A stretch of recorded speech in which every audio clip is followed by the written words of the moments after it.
Alright. Maybe we should just get cracking.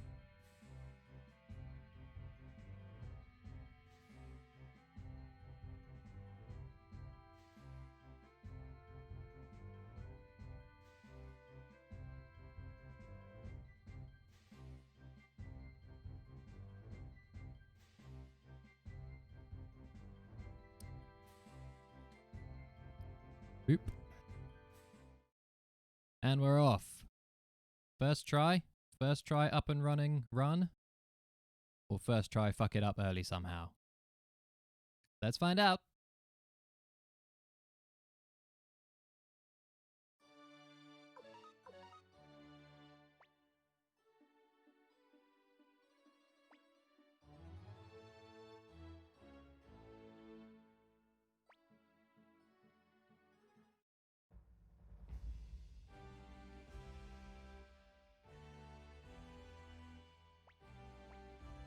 Hi, Barbarossa.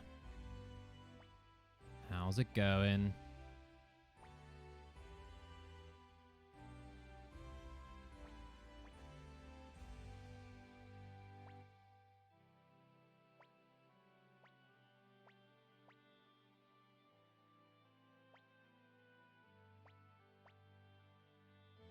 Ooh, okay, hang on. I might restart because I've just realized I can't see the timer.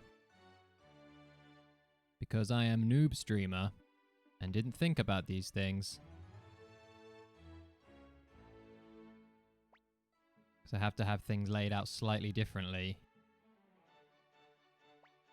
than when I just play without streaming. Right, down, left, down, down. Oh, that's a super good pattern though.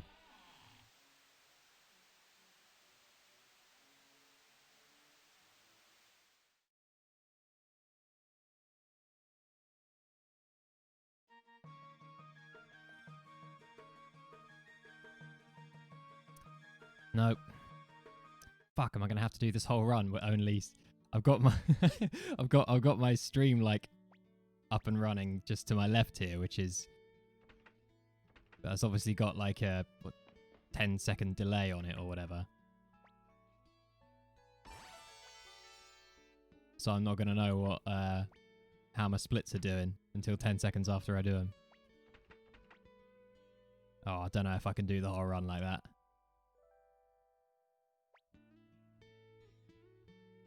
But I've got no room for live split on my on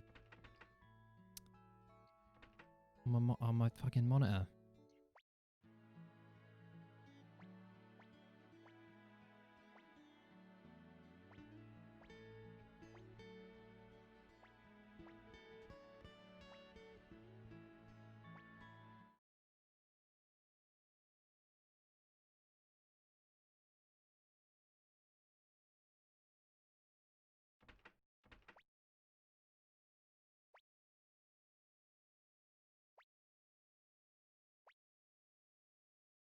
Oh, and do you know what? I didn't even look. I did. Okay, I fucked it up anyway. Ha! All right, Dan.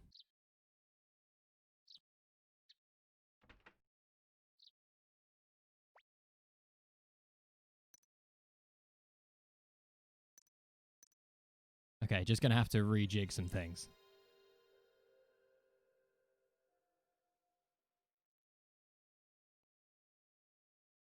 Yeah, done. World record complete.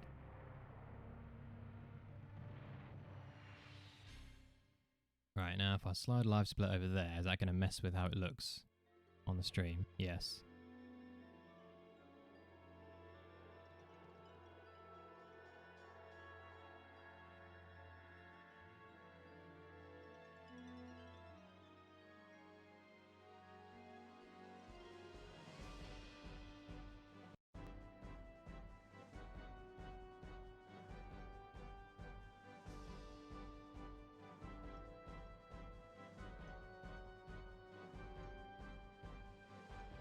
Still look okay.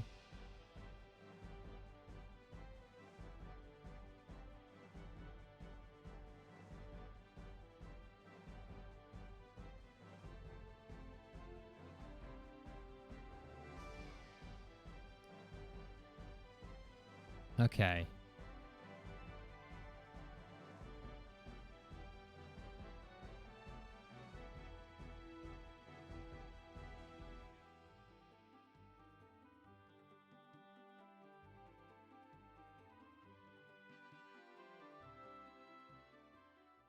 All right, let's go for take 2.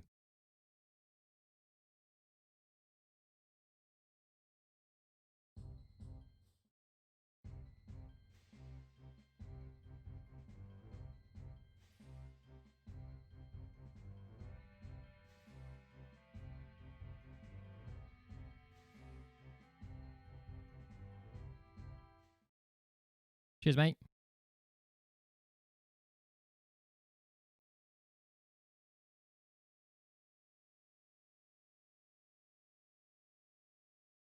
God, I hope I don't have to do too many restarts. Fuck. Nope.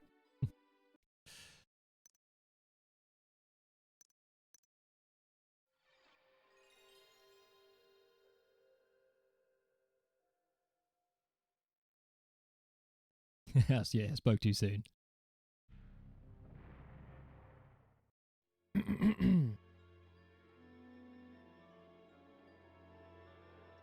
Yeah, that must be what it is. Yeah, so that comparison time is just from a practice run I did. Because I've only just kind of put this route together, and yeah, did a couple of practice runs, and turns out it's somewhat fast route. And I began to wish halfway through that practice run that I was recording it in some way, which I was not. So I thought it was about time I streamed a run.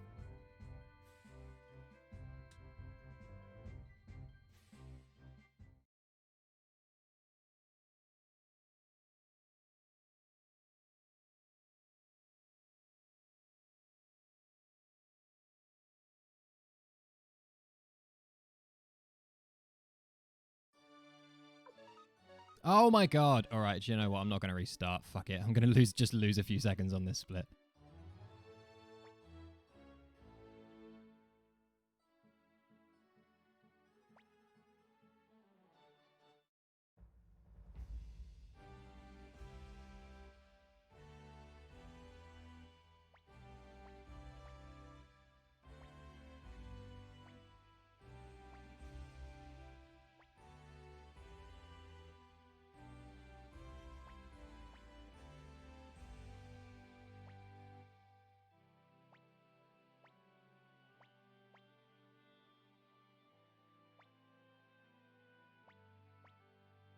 Yep, we'll totally take care of things while Tio's away.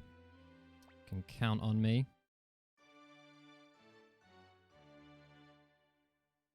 No Jasper split. Yeah, there is one. There should be one. I think it's just underneath what's displayed on the stream right now.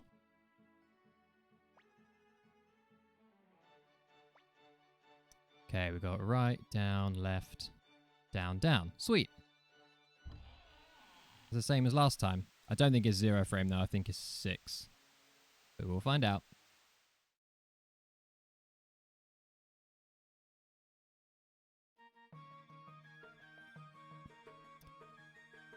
Yeah, 6 frame. Okay.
God, it feels so different streaming a run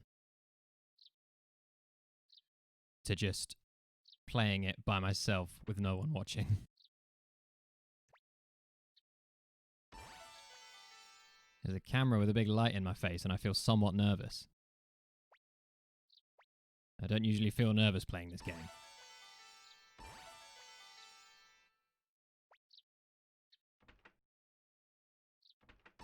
Alright, now we have to do an annoying formation swap here, because we're optimizing for Cleo's speed in the early game. Come on, don't fuck this up, please. Yay!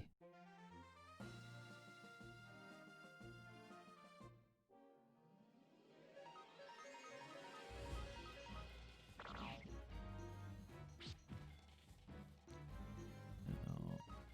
Ah.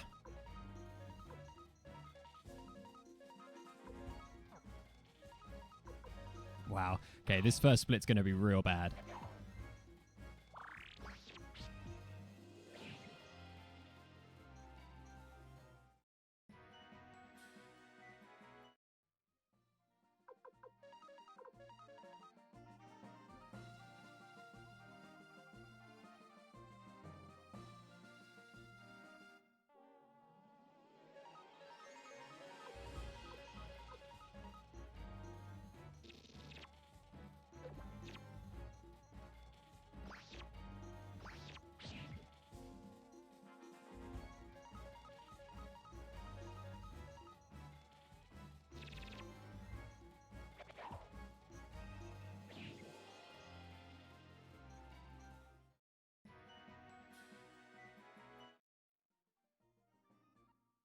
Yeah, 5 minutes on the nose. Not too bad.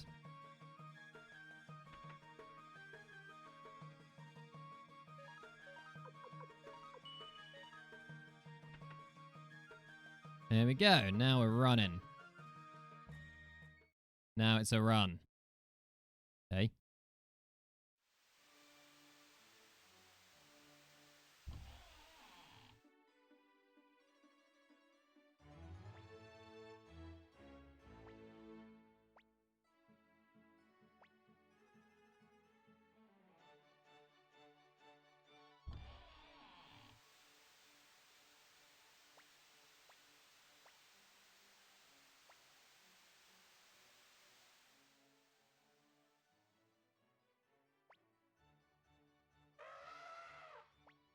Yeah, Dan, it's all RNG manipulation. So the RNG makes a certain number of calls, advances a certain amount, depending on what actions you take.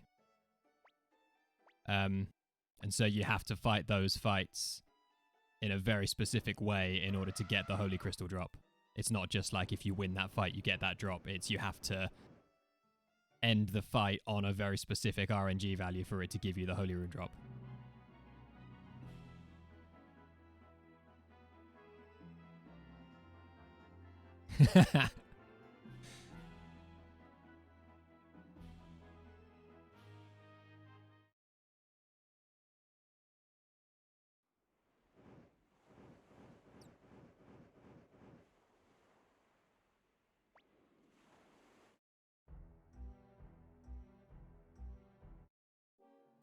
Two bonbons, okay.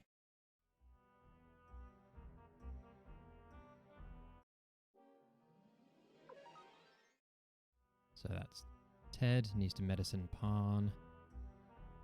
Then Cleo attacks in the second round.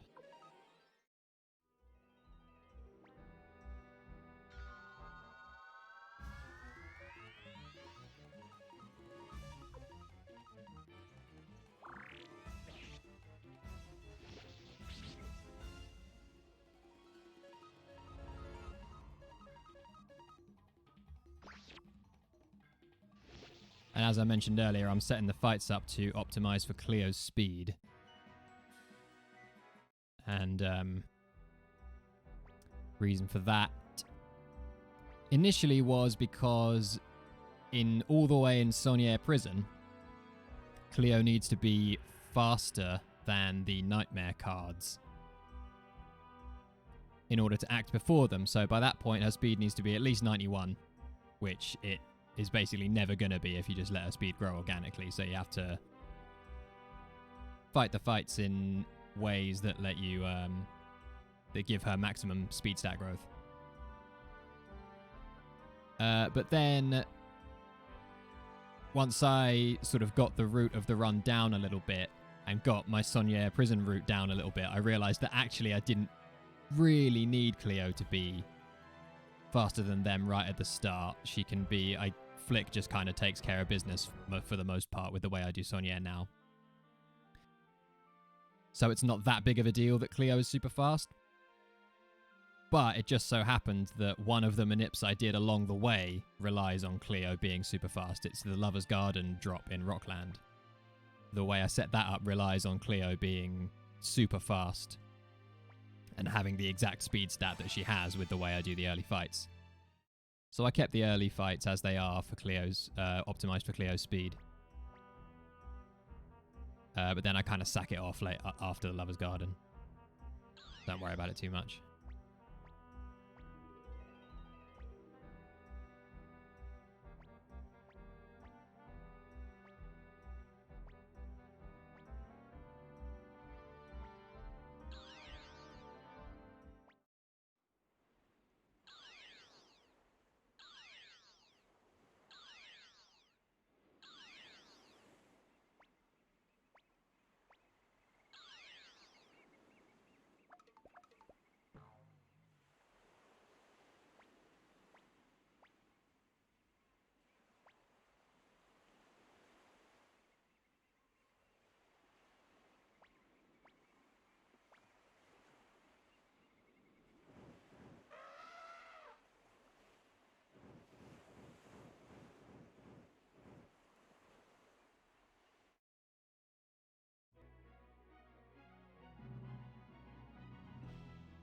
It's slightly distracting having my stream down here in like the corner of my vision, because I keep glancing at it and seeing that there's like dialogue still happening and being like, oh shit, I should be skipping through this.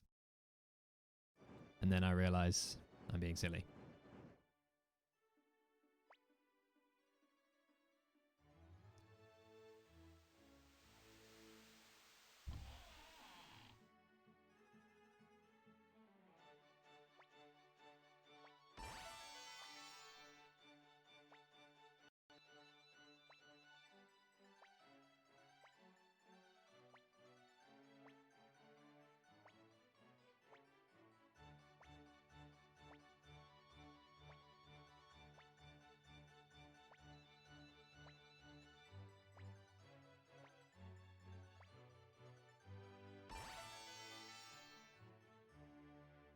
Ah! In controller, spazzing out.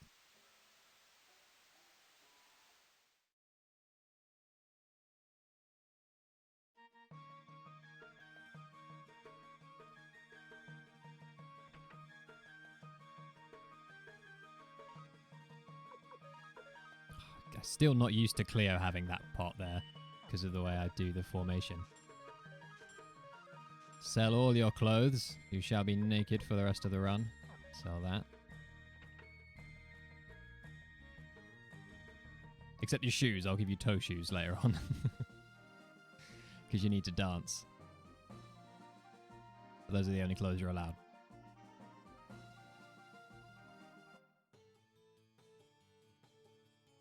Ah. Hate that little girl.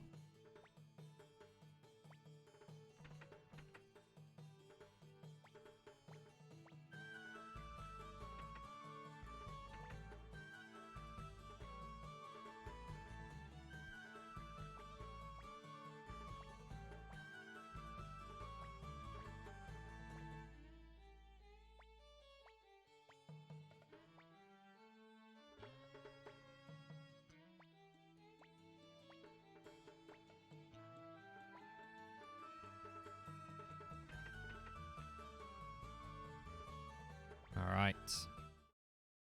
Marco.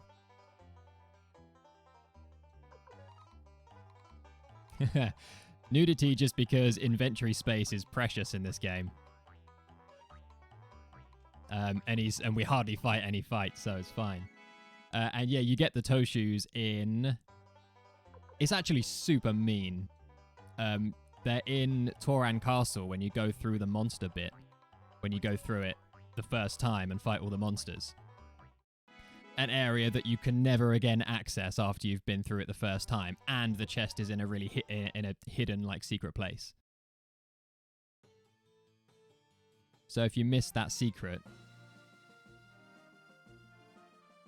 Miss that secret chest... Even if you want to try and go back and try and find it, you can't because the area is inaccessible after you go through it the first time, so bad ending for you.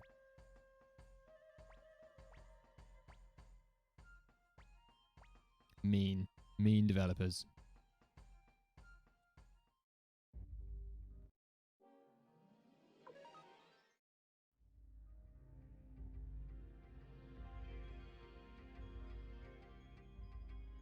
Have to be super careful not to run into any walls.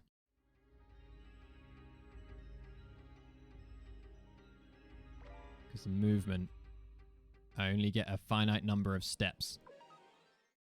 Because I have to trigger the Queen Ant on a certain RNG value.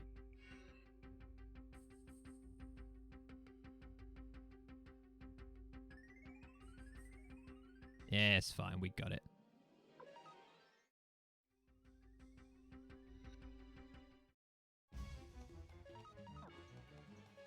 Oh, God, no. Jesus Christ. Not paying attention. Yeah, the opal's a pain in the ass and the nameless urn. But at least you can, if you miss them, you can go back and keep trying to fight the fights and, like, you know, keep on trying to get it.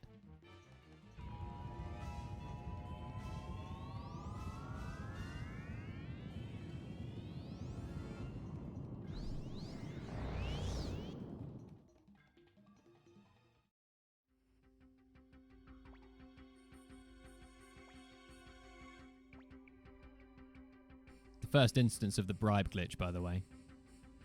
Right, now we need Ted. Heal these two.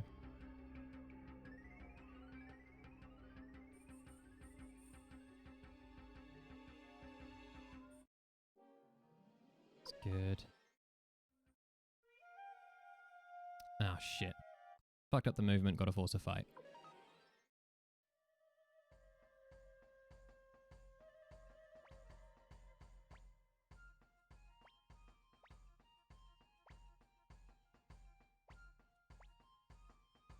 Oh, can you? Oh, I didn't even know that. Okay, so it's not okay, not too much of a dick move then. Another bribe glitch.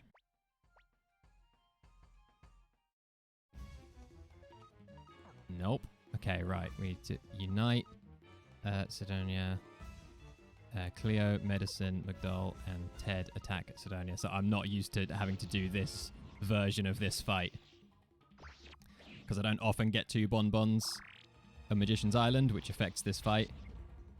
And I don't often have to force the two bandits.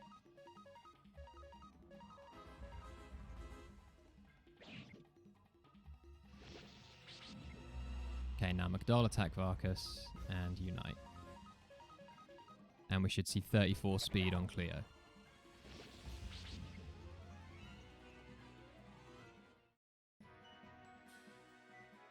Yeah, you mean Bière Blanche.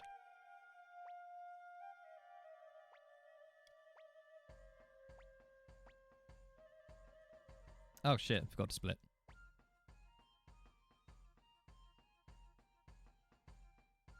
Alright, that split's not entirely accurate, but is still still a loss.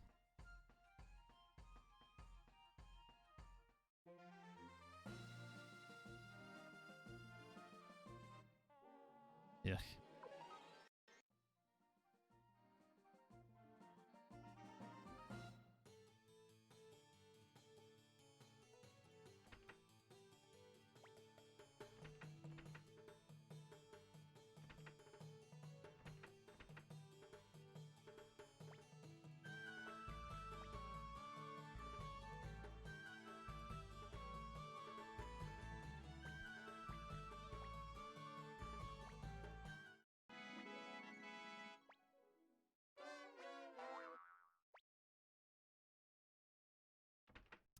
10 grand comes and 10 grand goes.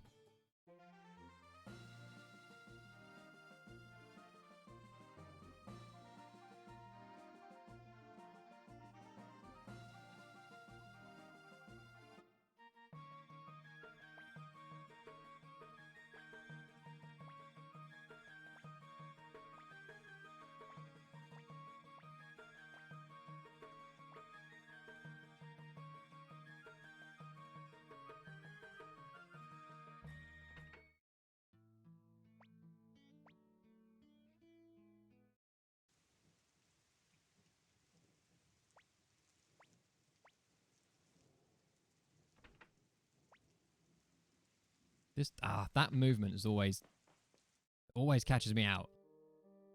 Super tricky to move around him, like, optimally.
Oh, Palm.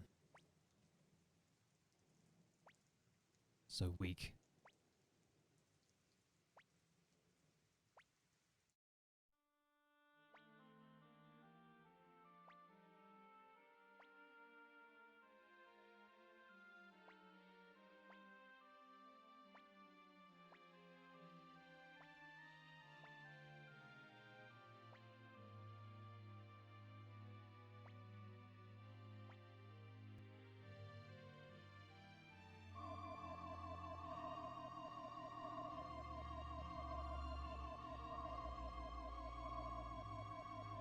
Yeah, I'm really glad we can rely on him.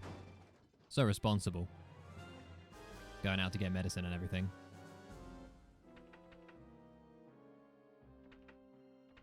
Oh.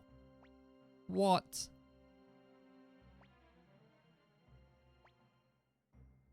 I don't believe it.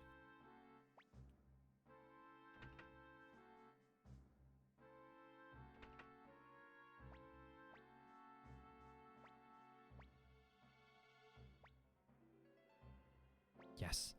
Remembered to choose the second option there. Every time I say no to him at least like 3 times. Because I'm just... There's so much random mashing in this bit.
Alright, give them the slip.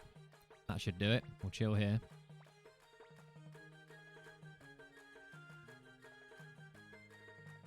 And I've got to choose the second option here as well.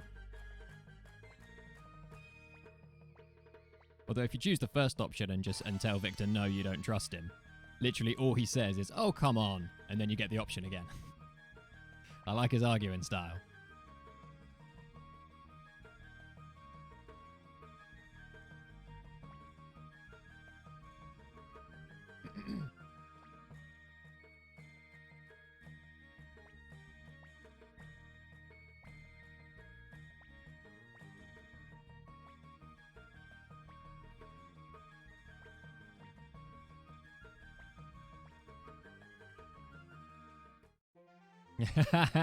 Not if it's bitter. Yeah, same thing there every time. Oh, come on.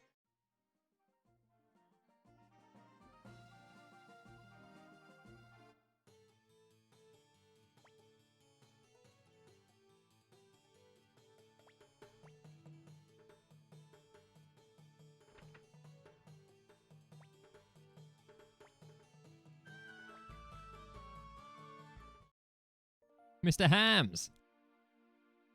Welcome! Ha! Wild card indeed.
Right, we're nearly done trudging through all this story. Nearly back to the actual game.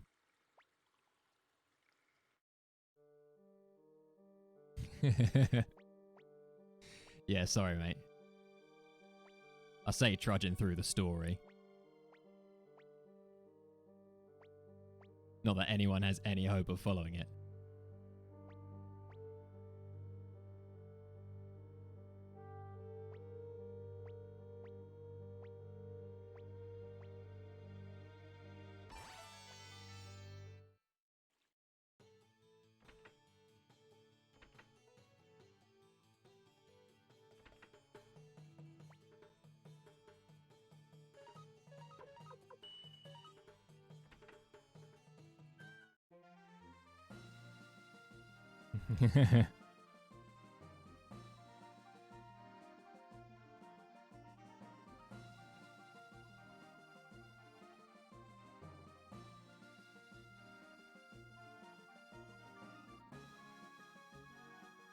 No fights. That's good. Ugh. Stupid little girl getting in my way again.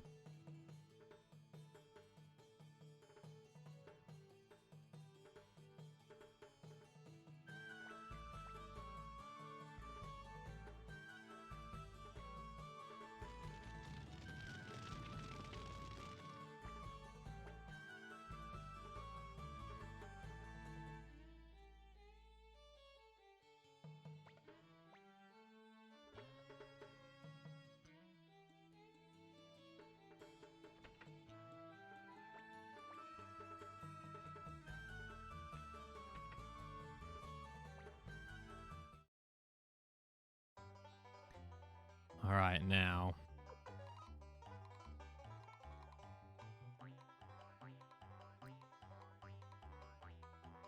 Oh yeah, you got to give Cleo the fire rune. She's hopefully about to use it. I'm about to do the, don't know if you remember in my glitchless run that I recorded, I missed a big item drop towards the beginning of the game, and I might have mentioned it a couple of times throughout the run. This is that. And God, I'm never usually this nervous when I do it, and I can just feel it. I can just feel I'm going to fuck it up. I have a different setup for it now because it's a different console and the RNG behaves differently.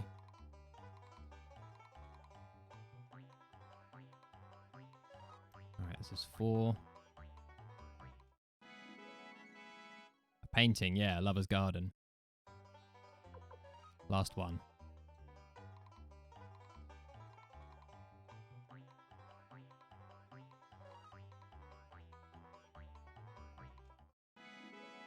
Okay, right, come on. I need one bump on the house and then far side of the door.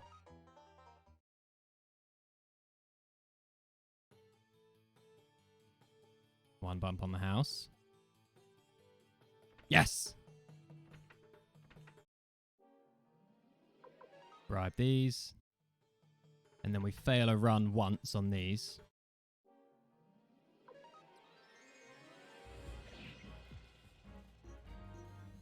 Oop.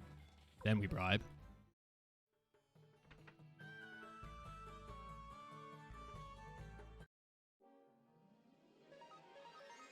And then we Cleo Firestorm. And this is why I still need her to have good speed in the early game, because she needs to act before all of these soldiers. Because if any of them act before her, it doesn't work. And question mark painting, there it is. Lovely.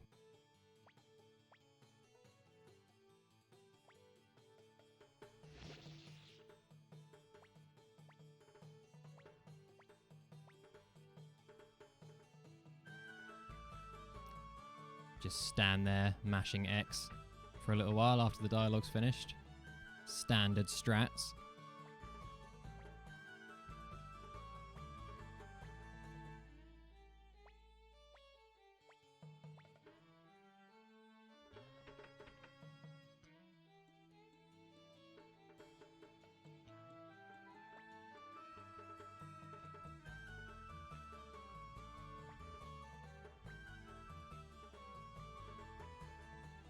Now we have to do some more Marcoing.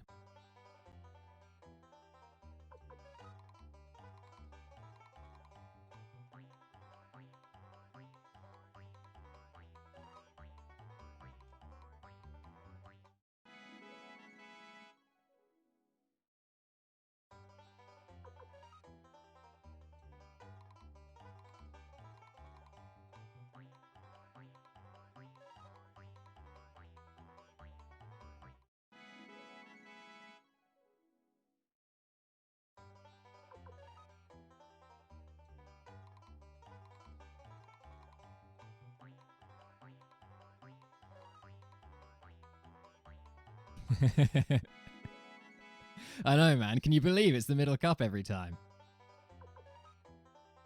What are the chances? Could it be this time? Oh my god.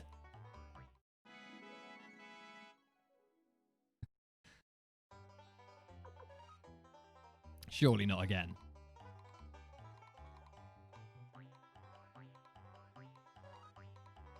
I don't believe it.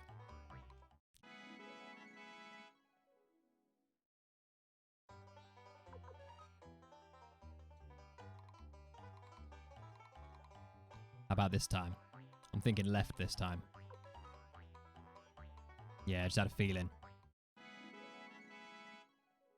Yeah, I know. Marco just seems to have infinite bits. Well, he does have infinite bits. You can literally do this forever. This is the last time, though.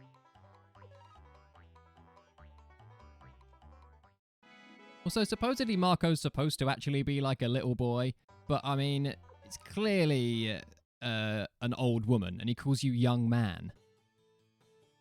Like, what little boy calls people young man? All right, now we get a wild boar fight when we're directly in line with this tree. Look at that.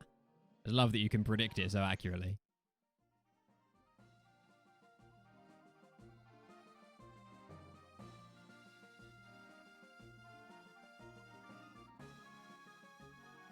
Now, no tech skip. Don't get blocked by Imperial soldier bastard.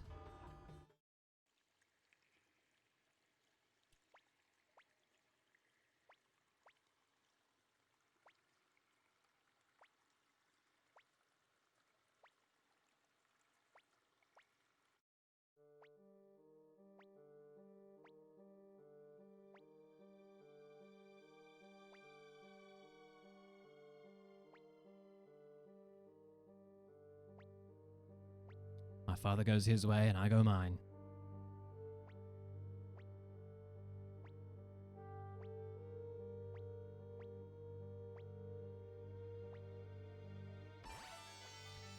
Right, now we have to do a bit of RNG trickery on the way out here. We go. Oop. Let go of run. Walk out like that. Ooh, I think I might have let go a bit early there, actually. I think I might be a bit behind now. Just making me think I probably won't get the 2 crow fight on the world map here. No. Okay, slightly behind.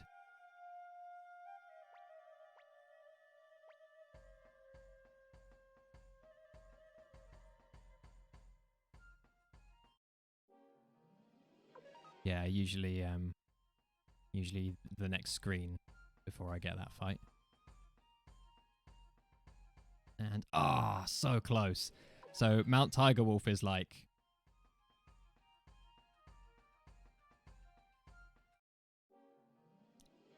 there are a few places I can really fuck it up. There's, I mean, Lover's Garden, that painting drop I just got is like, I can save it after that. I can just do 3 additional Marco games, which loses like 45 seconds or so. It's not like... if I was just practicing by myself, I'd probably restart, but if I'd fucked it there, I would have probably just done the extra Marco games and carried on just for the sake of continuing the run on the stream. So, not if it's bitter, I just fucking did it. But there's a drop. There's another item drop later on that is very easy. It's probably easier to set up than Lover's Garden is, but I miss it more often. And that's real. That can be if your money is anything short of amazing at that point anyway, then it's basically run over. That's a Prosperity Crystal drop outside of Kirov. Pretty much just after Pan's Duel. Obviously Pan's Duel, but I've got that pretty tightly manipped, so I'll be really annoyed if I fuck up Pan's Duel. And then there's things like accidentally killing Quanda or Milich when you get to their bits.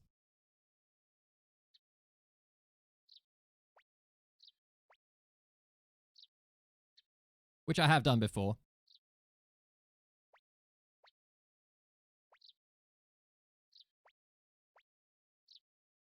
And then there's stuff like Sonier Prison.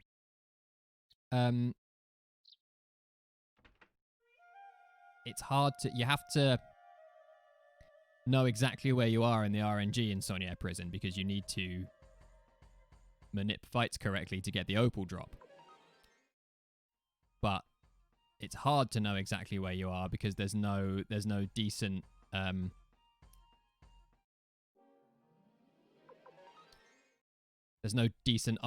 reset beforehand. So like Marco, when you speak to Marco, he overwrites whatever RNG value you're on to a specific value, and everything in the game from that point will always play out the same. If you speak to Marco and then play the rest of the game, Marco always resets the RNG back to a certain point. So anything that's determined by RNG is predictable from after you speak... No, don't speak to Victor. Jesus Christ. Anything after you speak to Marco that's determined by RNG is predictable. By the time we get to Sonier, it's been quite a long time since the last RNG reset, so it's difficult to always know where you are. You have to be very precise with your movement leading up to getting to the prison. But I don't want to say it, but I'm gonna. I think I've got it. I think I've got Sonier pretty good.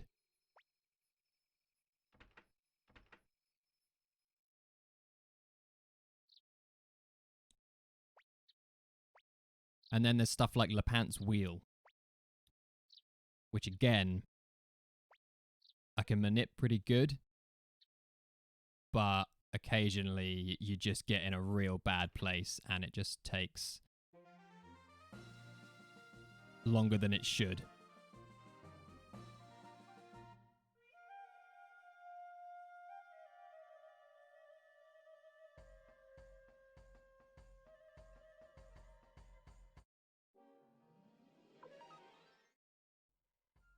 Mount Tiger Wolf is interesting for like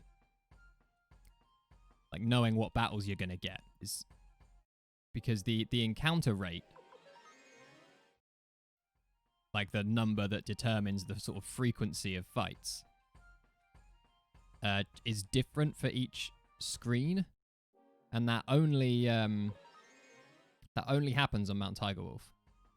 Every other dungeon has the same encounter rate throughout, I think, as far as I know. Zero had to like explain this to me. It took me ages to get my head around it. But basically, you can skip certain fights if you make the game arrive at the RNG value that fight lives at on a certain screen.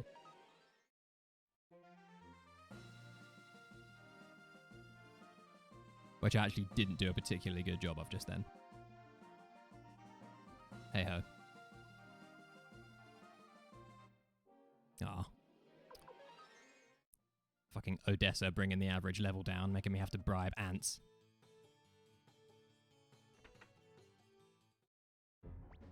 It's alright, she'll be dead soon.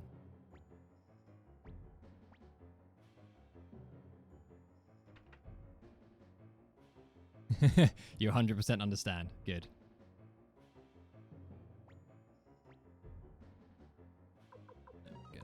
Oop. Don't actually need to change formation for this fight. No. Fucking hell, my menuing this run has not been good.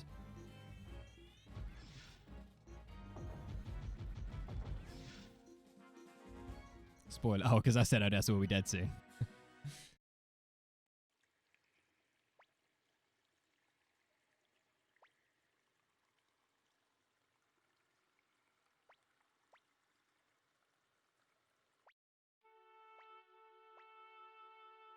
Yeah, I don't actually have to swap formation for that fight. I just, I need to have swapped Cleo and Victor over before I go and fight 6 kobolds in Great Village. Great Village? Great Forest.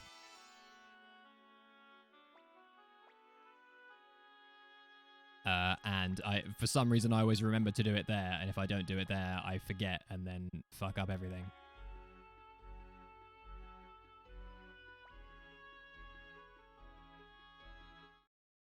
Alright, I split after Victor's dialogue comes up. Huh. Gained 6 seconds during that split. Well, how about that?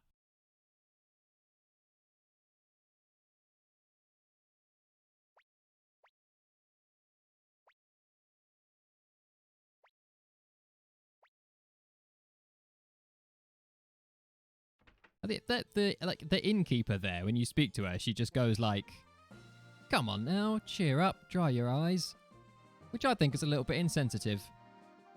Personally, fuck is she to comment on what we're going through? You know?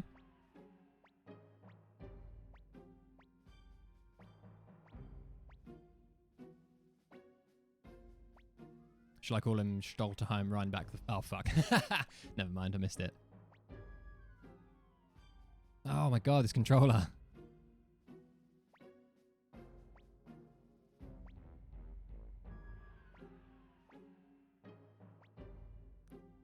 Restart.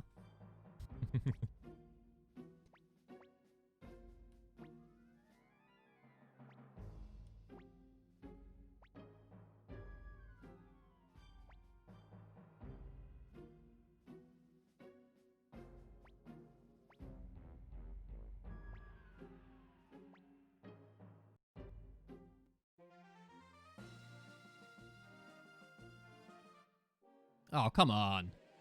Bribe, man. That's some bullshit.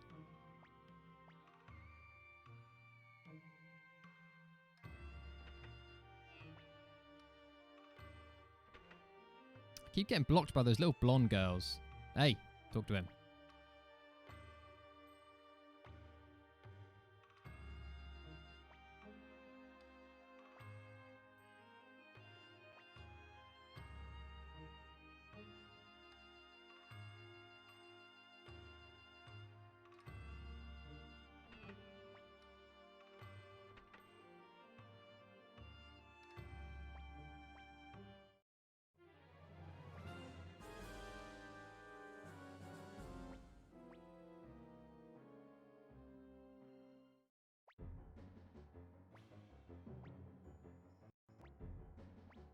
Now we're going to sort these guys out by throwing money at them until they fall down.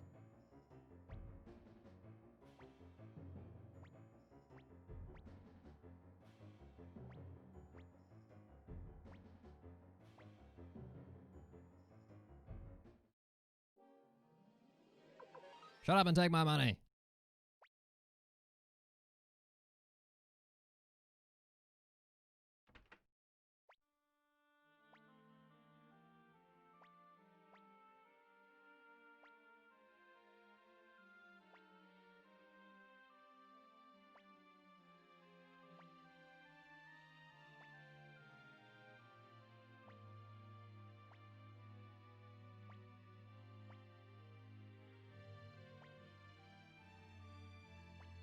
This is another one. That's another one that I often mash through and just say I can't do it.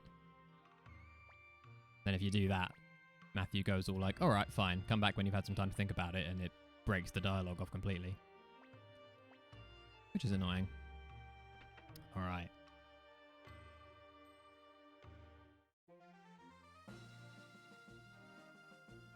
Now this, what I'm about to do in Great Forest is not... Can't really, like, kill the run here, but I can lose a lot of time if I don't get it right.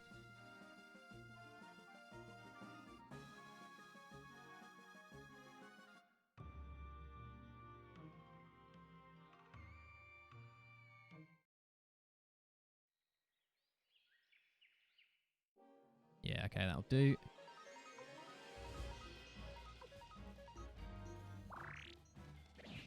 So this 6 kobold fight, you know, lives at a certain RNG value. And, hang on. Let me get out of the fight.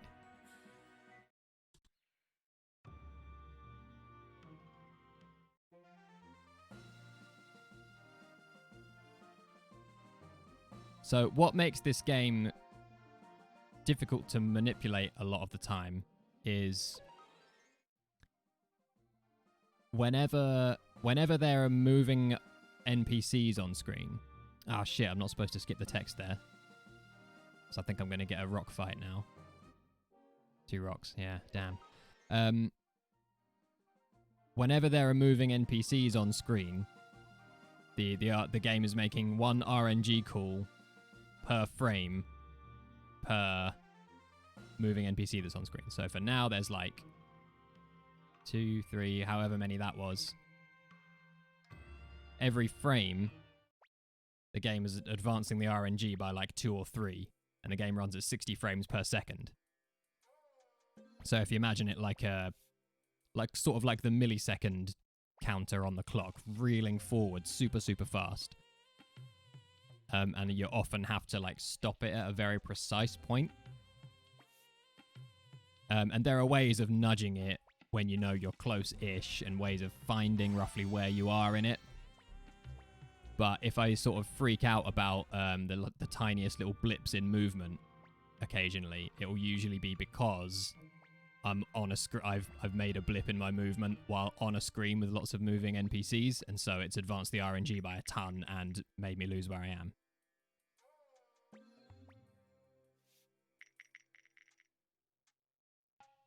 Yes! No fucking way! Perfect Hi-Ho! Oh yeah, I'm comparing against Perfect Hi-Ho as well. Wow. I was expecting to lose loads of time there.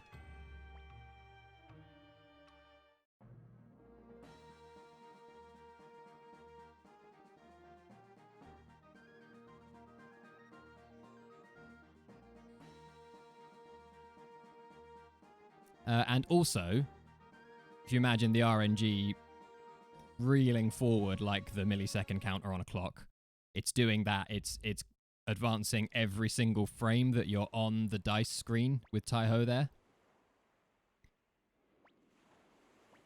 So it's you can't, which means you can't manipulate the Hi-Ho dice game. It's, yeah, you know, unless you have like 1/60th of a second frame perfect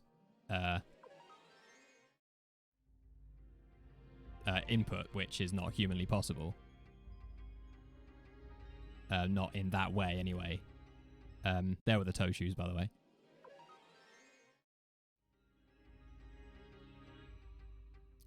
And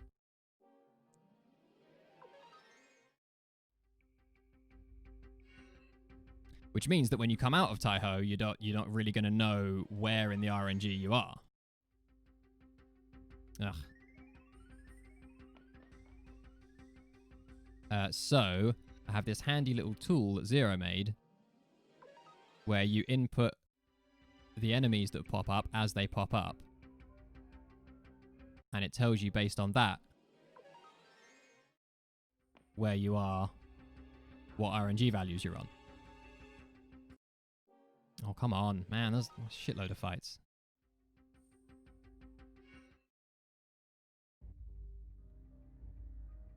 And, oh shit, and it's important that you know exactly where you are in the RNG at this point, because the next thing we're going to do is Lepant's Wheel, which obviously needs heavy, you know, if you're just going into that blind, you can lose minutes there. Yeah, I'm going to lose some time here, I think, because... No! No, I actually didn't lose that much time, even though I accidentally pressed free will. Heart skip to beat a minute there. Not that they would have been a big deal, though. We would have just lost however much time it took to do that round.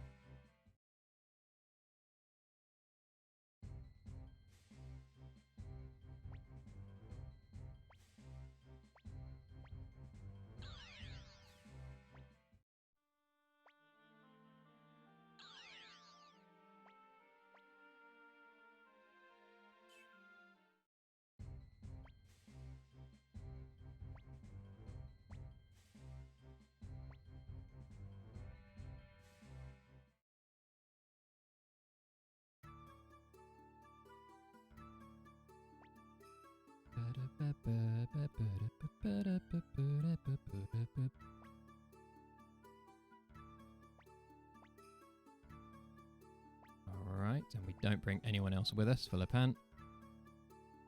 Now, Invisible Vicky. So, as long as... You can make this happen if Cleo is in the last spot of your party.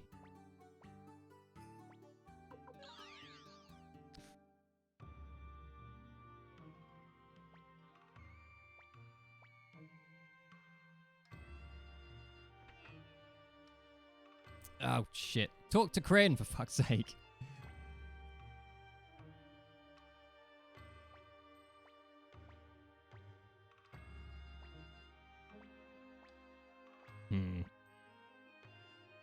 Okay, well, I have slightly fucked up movement, but I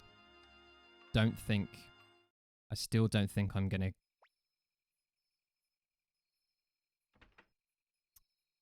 Oh. I accidentally stood still for a minute there, which actually could serve me kinda well.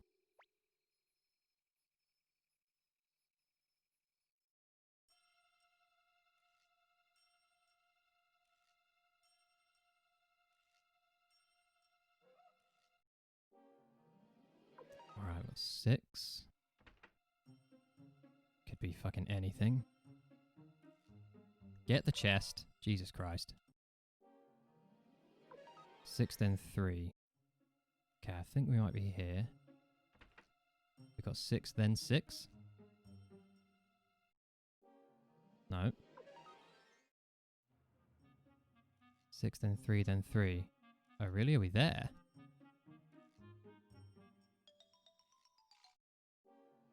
Then another 3. Okay.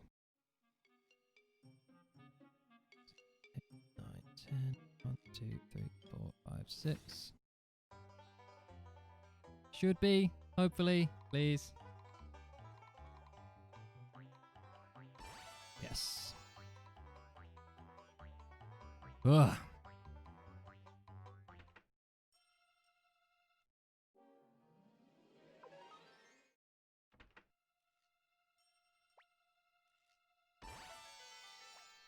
Alright, sorry about that. A lot of mumbling to myself, but that's a tricky thing to pull off and requires concentration.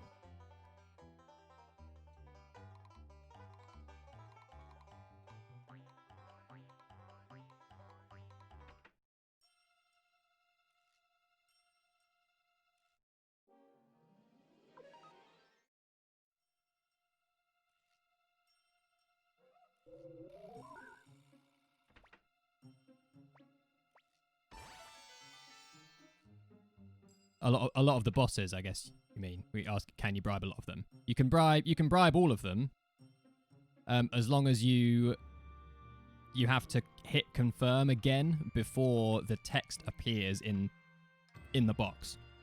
So normally when you bribe, it pops up and says you paid X number of bits.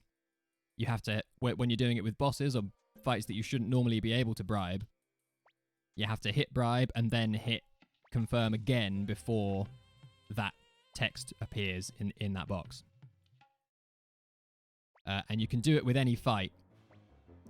The only one in this run anyway, I think the only one in the game,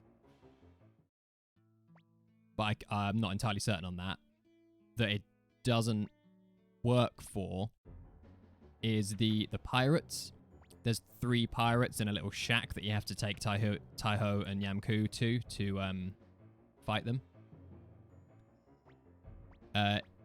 Because you can actually lose that fight, and if you lose that fight, they just say, "Hey, come back when you're a bit stronger," and then they don't join you. So I think that's the reason, anyway. And so the game is obviously written in such a way that it says if that fight ends without the pirates having died, they just say, "Ha, come back when you're stronger," and don't join you. So you have to actually fight and defeat them. The bribe glitch just triggers the "they don't join you" branch. The bribe glitch itself still works, but the fight ends, but they don't join you. Pan, you're back. Always kill Craze.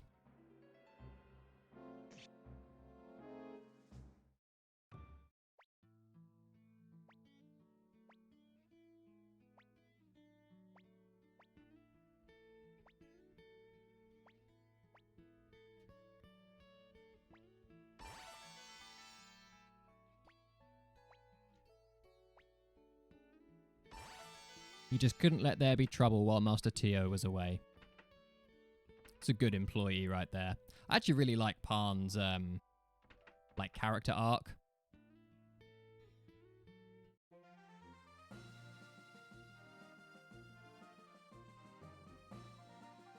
Like, he makes that really tough decision in the beginning because out of loyalty to Tio.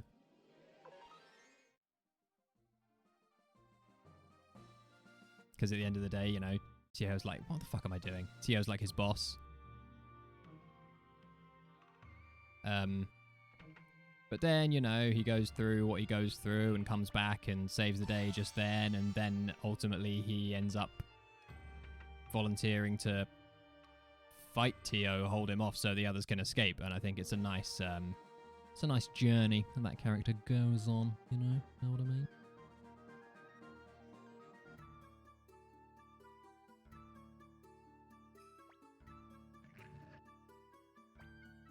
Yeah, no, I mean, when I was, you know, casual playing as a kid, I think before I looked up any kind of strategy guide, I assumed that Pan was like Gremio. Part of the story is that he dies. I think his arc still works really well, though, when having him die in that fight. Better in some ways.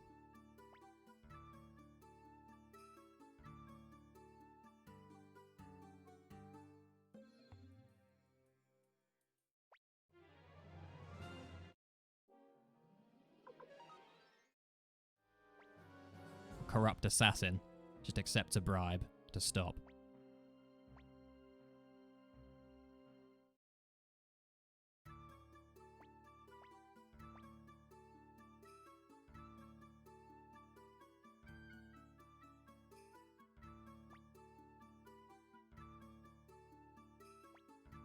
Alright, don't softlock the game.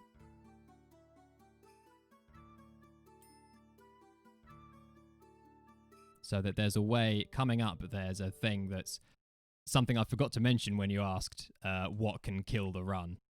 Something coming up very soon. It's not it's very easy to avoid, you just have to remember to do something. So after Kirkus joins your party here,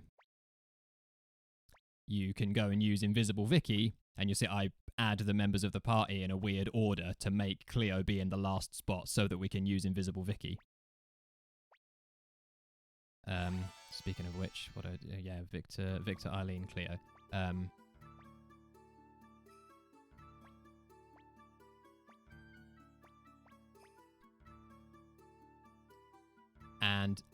But obviously you're supposed to go outside and get the boat. But if you just go straight to Vicky and teleport to Great Forest and don't do this cutscene, then you get to Great Forest and the game soft locks and run over. There, at this point, the game just freezes. And that's it if you forget to go and do that little cutscene.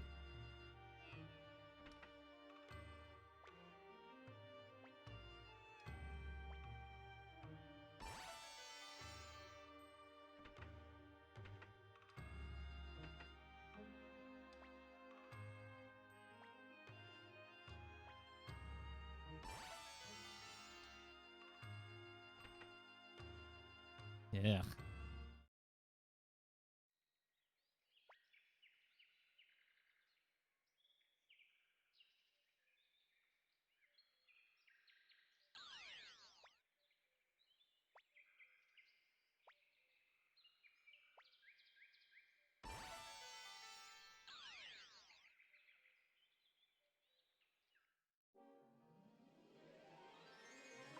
Gonna bribe it because I'm not sure. So I'm now using the tool again to try and find where I know roughly where I am, because I know roughly how much the game advances between the wheel and now. So I'm thinking 6 Holly Boy now. Yeah, there it is. And then 2 Holly Boy or 1. Oh no, we didn't get it. Okay. Visible Vicky, yeah. Yeah, those runs where you just put like the weakest characters imaginable in your party are fun.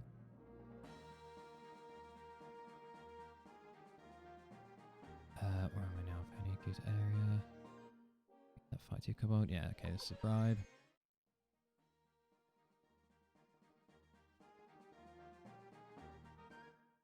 Oh, what? Man, really thought we were going to get there before that.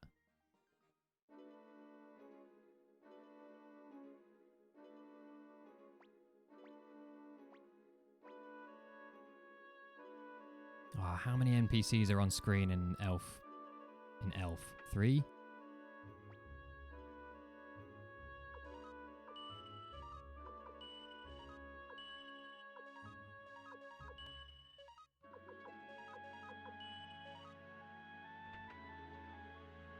So I'm thinking Taiho was actually a little too quick.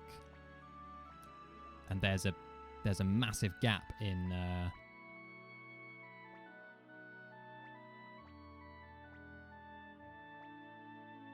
Oh, we might be good, actually.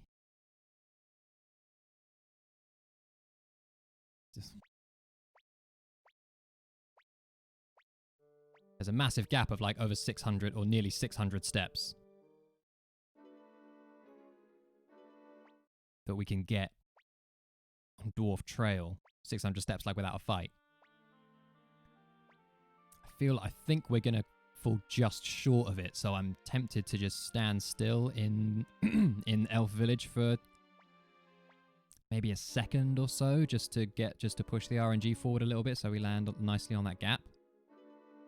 But I'm not confident enough with exactly where we are, and I don't want to eat into it if I'm already in it.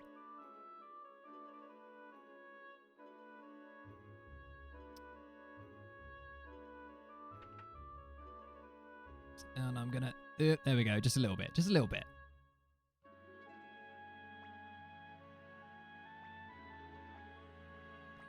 Thank you, Eileen. We have stolen your rune from you. You have fulfilled your purpose. Back through the forest without your rune you go.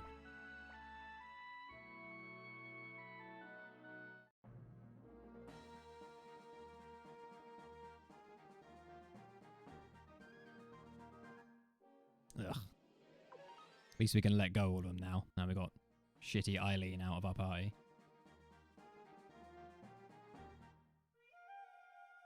Alright. How did we do? Oh. Is that 3 death ball, 2 eagle? Followed by 2 eagle.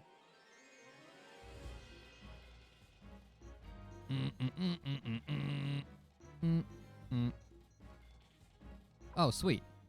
Okay, well, I just spent way too long looking at a list of fights to find where I am, but that is now the start of the big 600 gap. So, possibly fuck the rest of this mountain?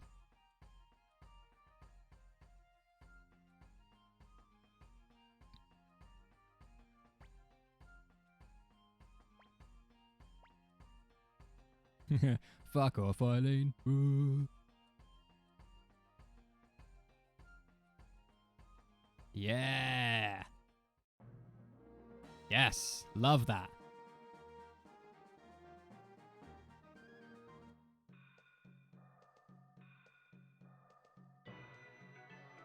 Oh, doors.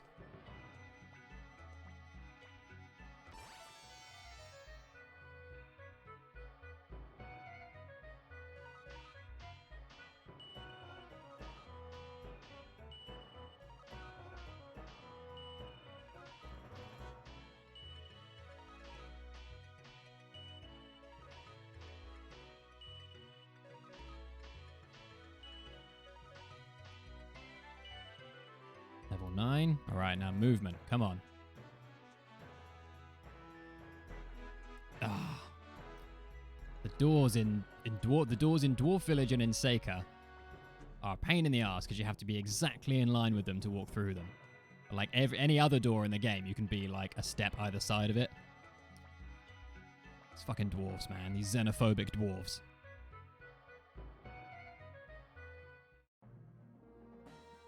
The elves are pretty xenophobic as well, to be fair, except Kirkis.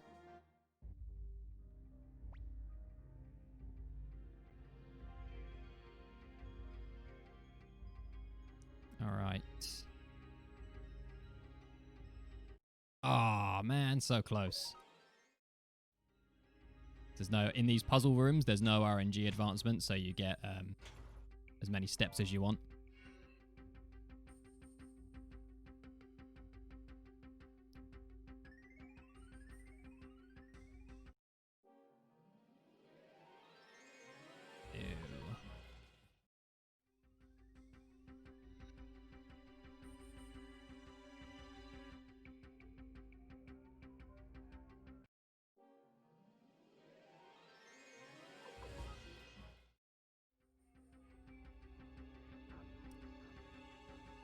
Have we got 3 blue machine next?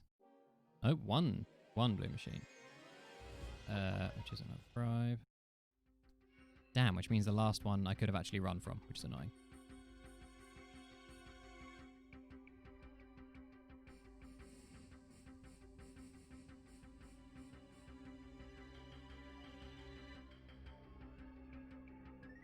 Okay, 2 crimson dwarf. Hey, another bribe. And then 3 crimson dwarf, which is another bribe.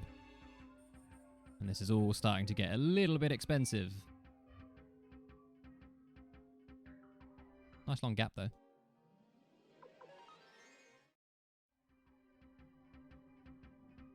Shall I go?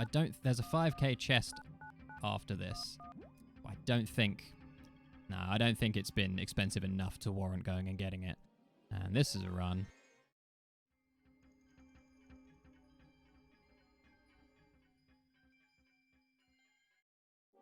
This we can let go. And Gigantes we throw money at.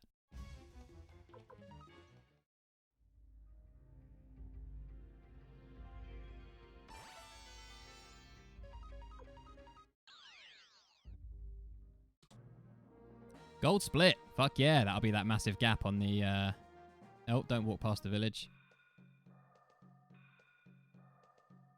Oh, went the awkward way. Damn. There's an easier way you can go, but I just wasn't thinking. Okay, well, only saved 3 seconds, but still, that's the fastest I've ever done that split.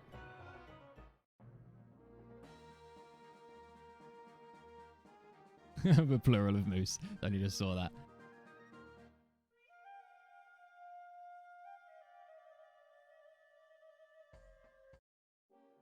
Oh, fuck off.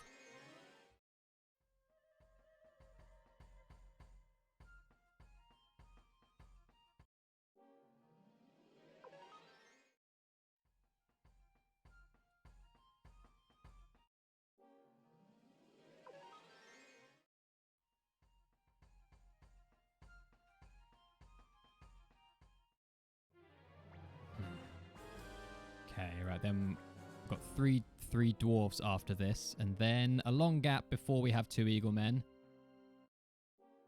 But I don't think it's going to be a long enough gap to get out of the mountain. First time ladder, let's go! Yes! That ladder is also a pain in the ass to get on. Gonna pick up Killer Crystal. Oh, what? Supposed to be a way bigger gap than that. And 1 eagle man run. Fucking hell. It's a disaster.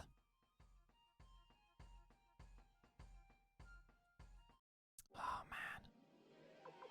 So easy to run into the edges as well. Which is super annoying because that pushes the RNG in and makes you get fights.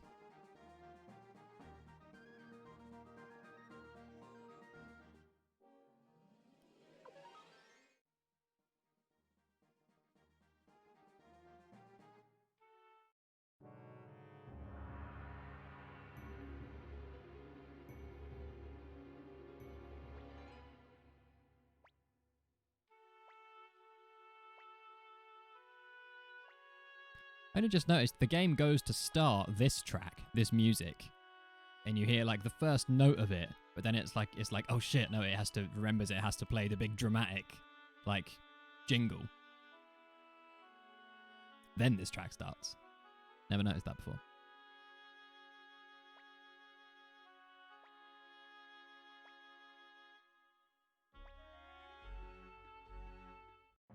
Templeton.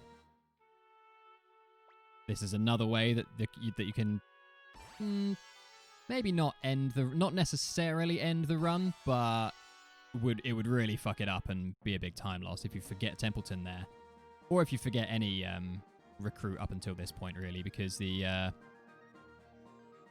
number of troops that, because I'm about to do the first war fight with Quanda, and the number of troops that you have in your army is apparently seems to be a determining factor in how the fight goes. The RNG behaves differently if you've got a different number of troops in your army, because you don't do as much damage. You're not sparring for as long or whatever. I don't know. Don't know the exact reason, but it just is. Ah. So if you've forgotten any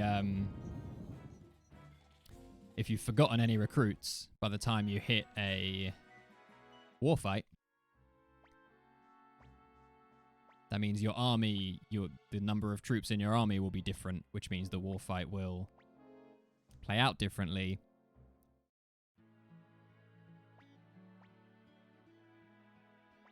Which means that everything you had planned for after the war fight is gone, basically. Everything that depends on RNG, anyway.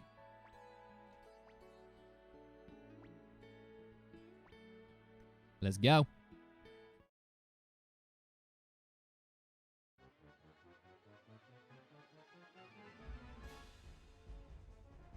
Oh, I see. Didn't realize you could see the cursor on the stream. Soz about that.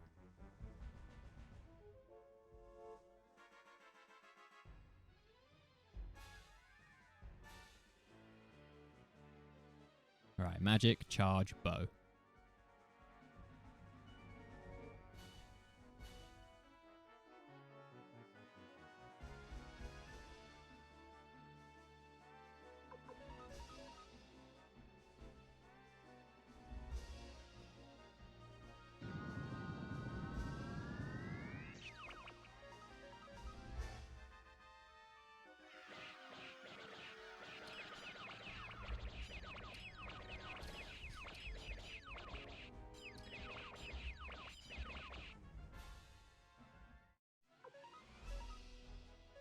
Yes, all troops must have bandanas. It shall be our code. But only the leader gets the green one. Green is best, obvs.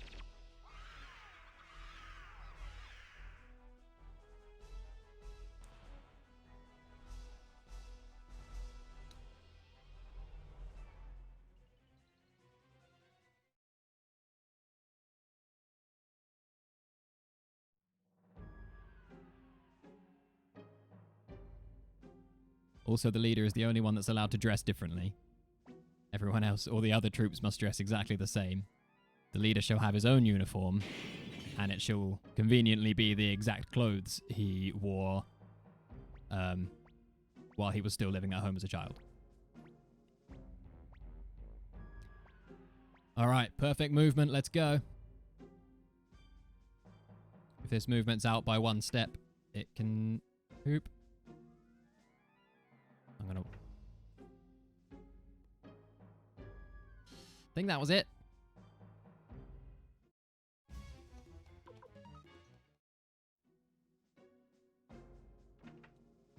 Oh, I'm taking too long.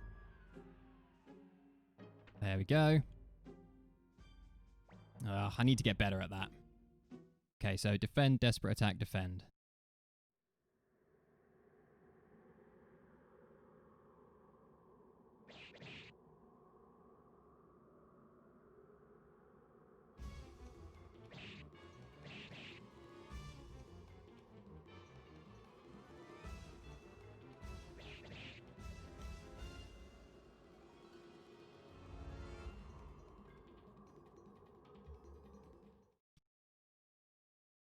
Hey, I said split.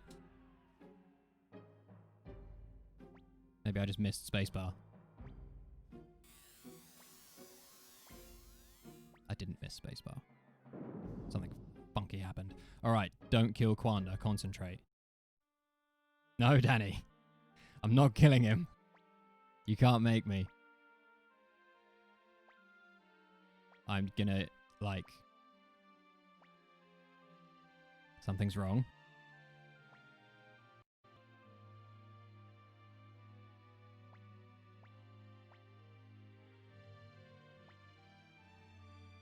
There we go. Okay. Whew. Right, we got through it.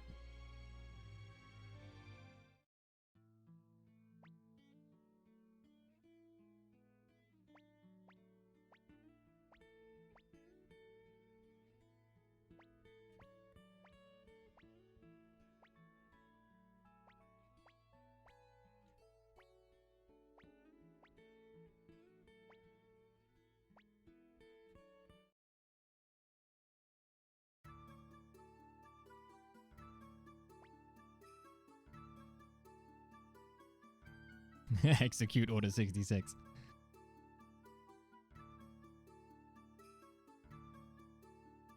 Ah.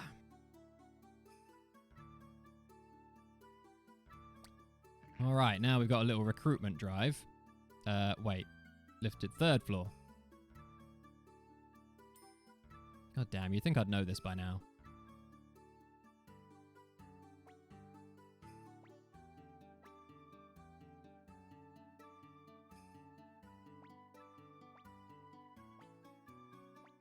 She's dead.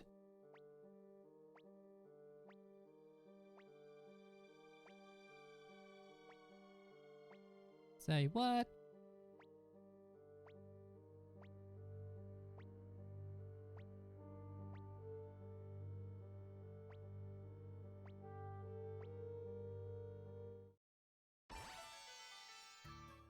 Ugh. All right, Pawn, Stallion, Lepant, Juppo.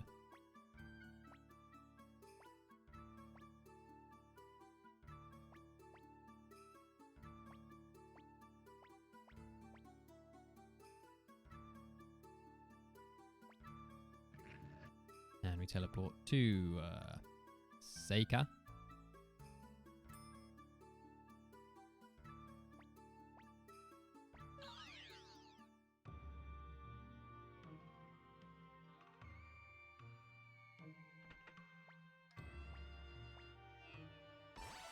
Fuck off, Apple. Snitty little shit. Right, first try door. Nope.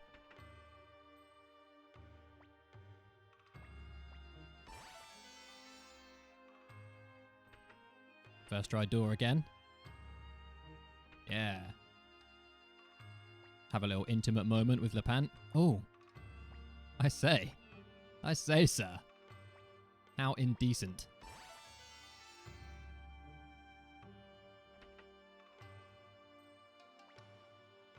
Right, now Marie. Do I need to give you the pep talk? I didn't. I don't like the way she walked out of there. Far too pleased with herself.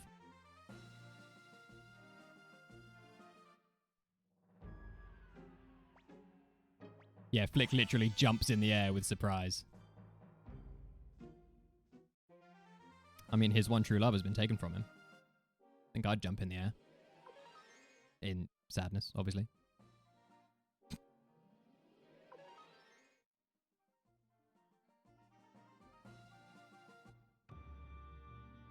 Nope.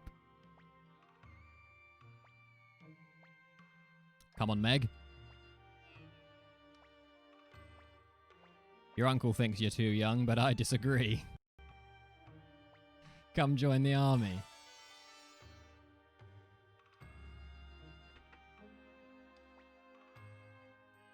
Alright, now we sell Killer Crystal, Sunbeam Crystal, Counter Crystal, and we buy 2 Holy Crystals for Victor.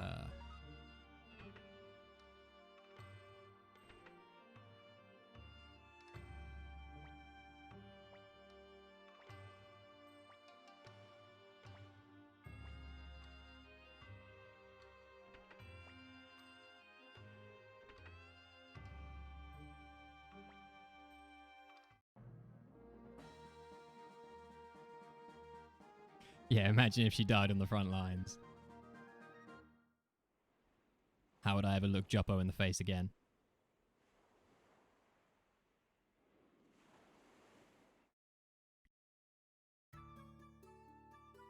Alright, 3rd floor. We take the lift to the 3rd floor here. That's floor number 3, not floor number 4. There we go. That's the only time in the game where we get the elevator up from the basement to the war room to advance the plot.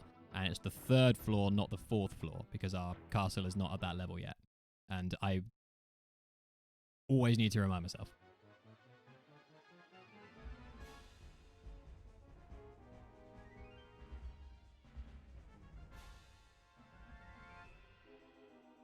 Ugh.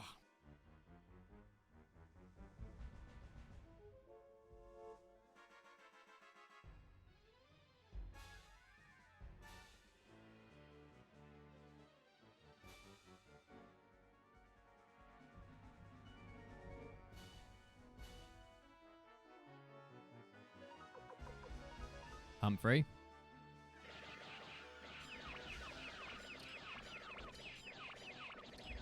And then Luke, I believe.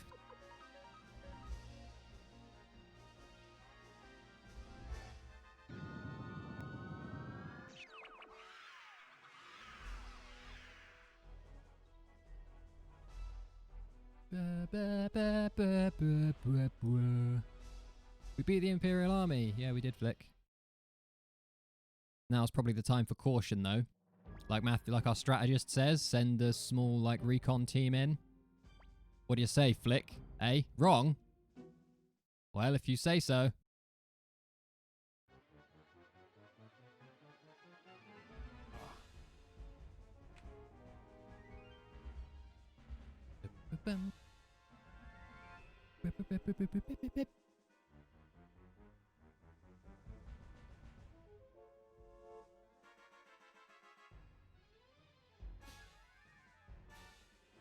Be careful, there's something wrong. Alright, Commander's team charge. Does that sound like what you had in mind? Ah, shit. Really should have been more specific there, Matthew. Now look what's happened.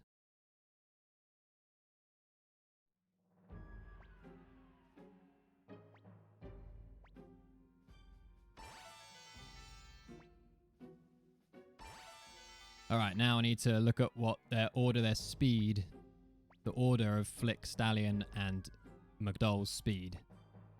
Because it affects the strat we have to do for Nameless Urn.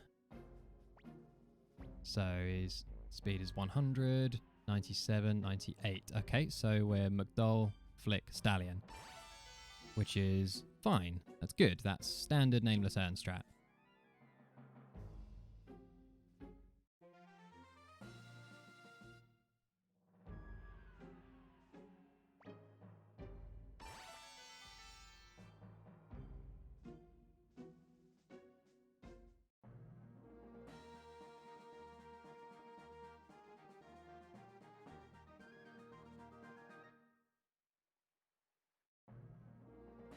Now we're just walking to these places so that we can, while we've got like fast world map speed, so that we can teleport there later. I mean, I have fast world map speed for quite a lot of the game, so I maybe don't absolutely need to do this, but it also really nicely sets up the Nameless Urn drop.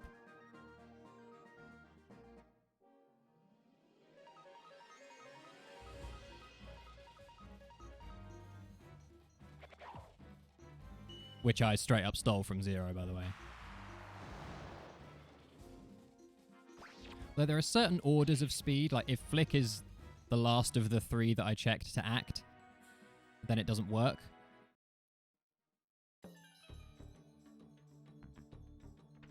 So I made my own like alternate strats for when it doesn't work, but most of the time it does, and then I just use Zero strat because it's real good and real quick.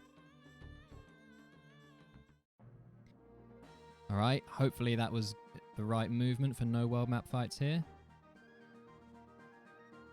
Good.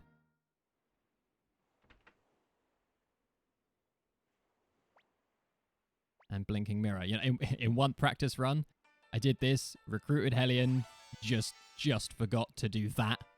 Grab the chest with a Blinking Mirror in it. Really annoying. And yellow flower seeds for Stallion.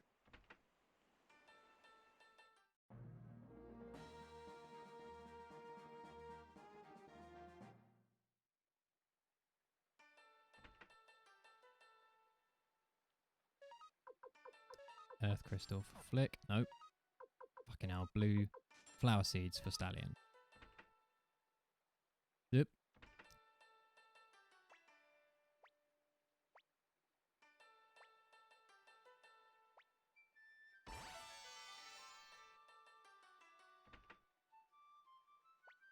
Now we appraise the Lover's Garden.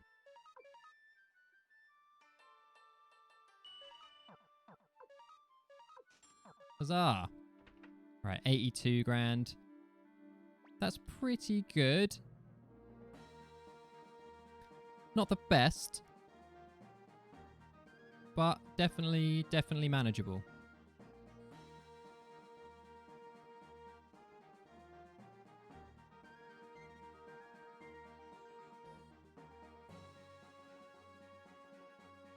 Alright, so this menu, I've got a hand over Stallion's Escape Talisman. Throw McDowell's Medicine. Hand over the toe shoes back to him. Throw the Nameless Urn. Blinking Mirror.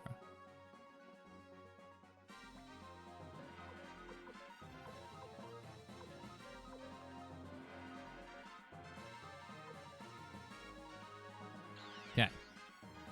And now we teleport to Kuan for Lorelei.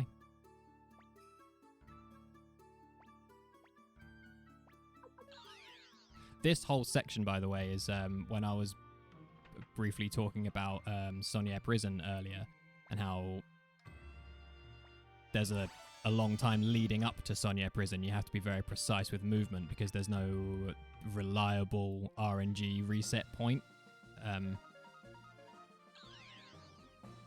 Tayan.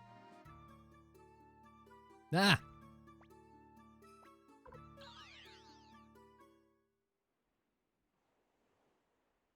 Yeah, this whole section, I'm having to be really precise with my movement.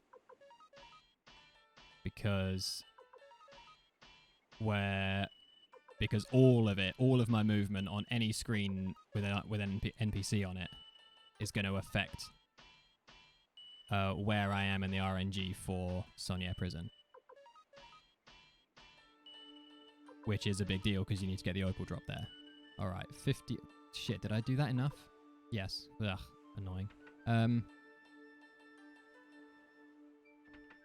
So yeah, you might hear me occasionally freaking out over like the tiniest little blip of movement.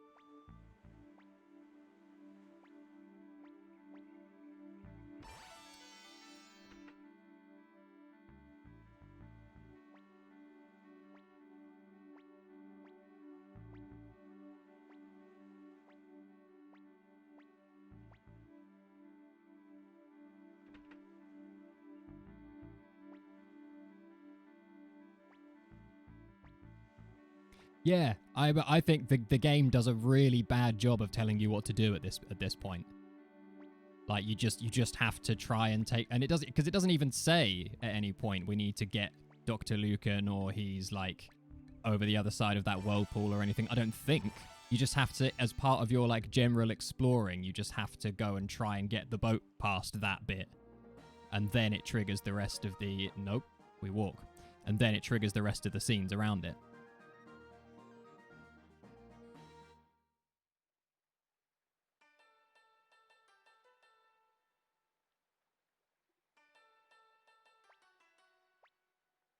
Yeah, I got stuck.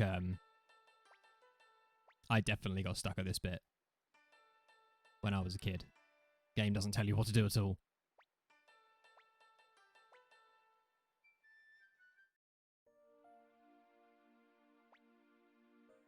Oh, because you went down there, saw the whirlpool, and was like, oh, okay, well, obviously can't get through there, and just turned around.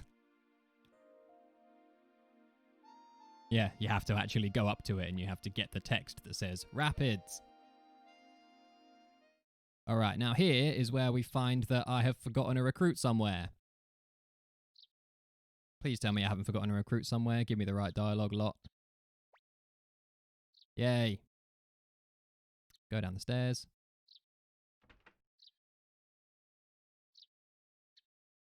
So you need, in order to trigger that dialogue from Lot about please find my cat, if you do I'll join you. You have to have your castle to a certain level. You have to have, I don't know if it's the final level or not. Basically, you have to have the exact number of recruits that I have in order to talk to Lot at that point and have her give you that dialogue. Which is why I ran into Ante earlier to recruit Chapman rather than just waiting until I'm there organically later on to get him. And also why I teleported to Kuan to get Lorelei where I did. Because that could probably have waited till later, but you need to have her before you speak to Lot because she counts towards the overall count.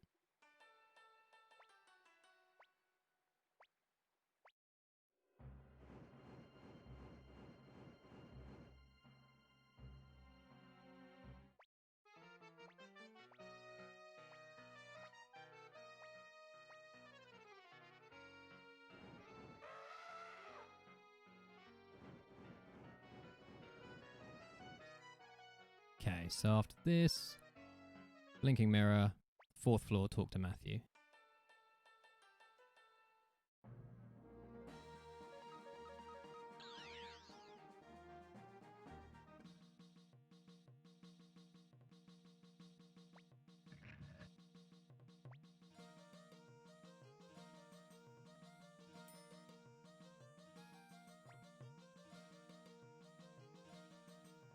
Ooh, and then we have a party exchange. Which I have to do very quickly because RNG is still advancing while you're doing it. Nope. Fuck. Not exactly not like that.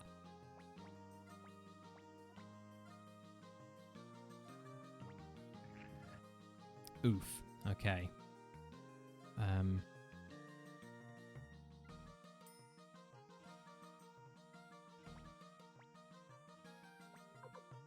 Jesus Christ. Okay, So I have... Oh, hey, Zen. Oh, Hams is hosting. Cheers, Johnny. Zen, have you looked at how long the runs for Suikoden 5 are? Like, minimum, like the any percent record is like 12 hours or something. I mean, part of me's tempted, but I just don't know if I'm prepared to commit that much of my life. I can't remember exactly how long they are. I think it's 12 or 13 hours. Like the full 108% run is like 15 hours, and there's only one guy who's ever done it. Well, one guy who's ranked on the speedrun.com leaderboards anyway.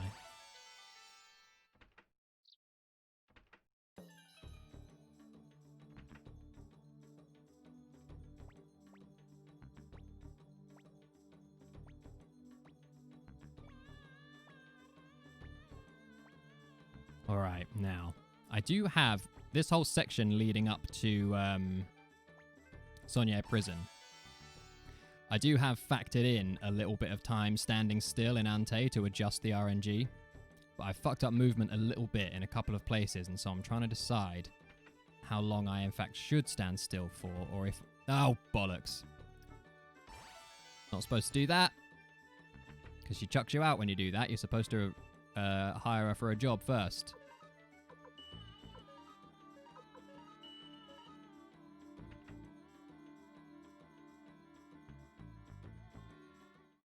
There.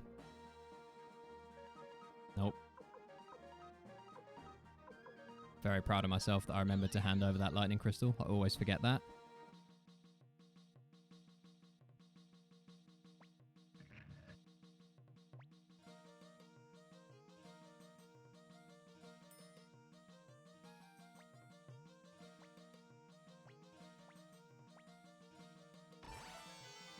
Alright, now we've got to make a pit stop on the first floor to rest with Marie. And I always secretly outside hope that she's going to give us the dialogue first try. No. Never mind, we'll have to try a bajillion times later.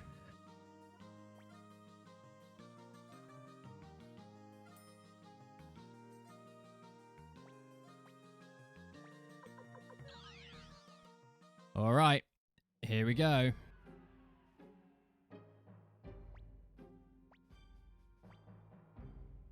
This dungeon can really make or break the run as well. One card! My god, McDowell crit? No, shit. Okay, where are we then?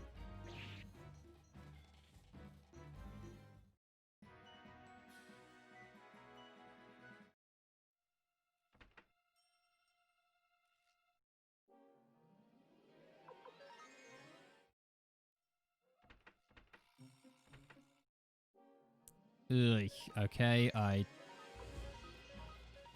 I'm a bit concerned that I don't really know where we are.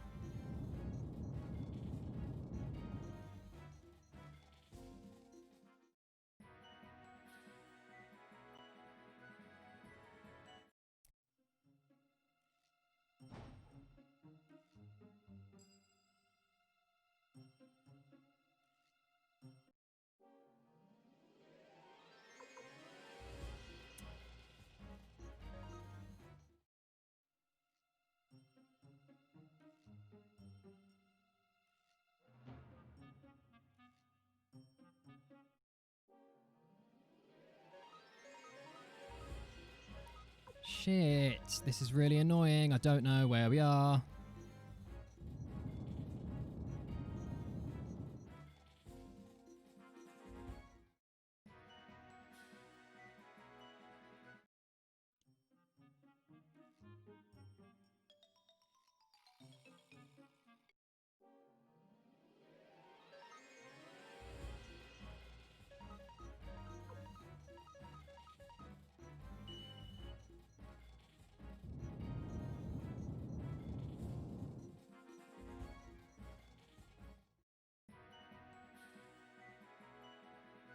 Well.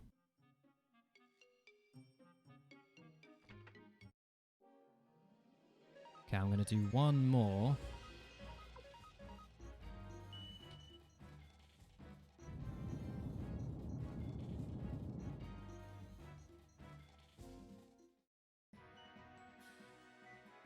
114. I'm looking at Pan's power with the TO duel in mind. Oh, fuck off. Let go. I'm going to let go.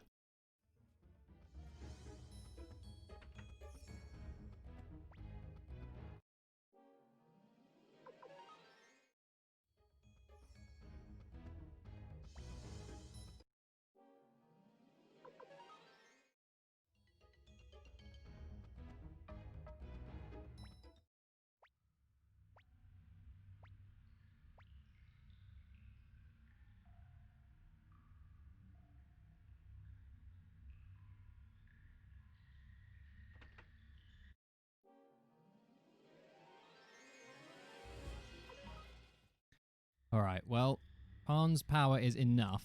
It's going to be 1 extra turn. Okay.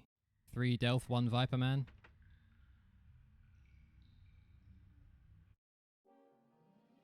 Fuck me. Now I see where we are. Jesus Christ. That's a not. Well, I got the opal, just fucking YOLO in it, so.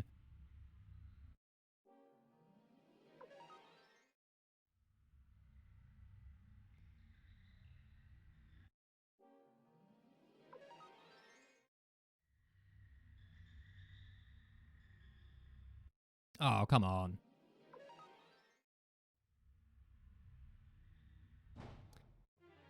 Ugh. Well, all things considered, that was not as bad a Sonier as it could have been, seeing as I couldn't find where I was in the RNG until, like, I was on the way out. Pan only has 114 power, which is slightly annoying because it means the TO duel is going to be 1 turn longer than it should be, but that's fine.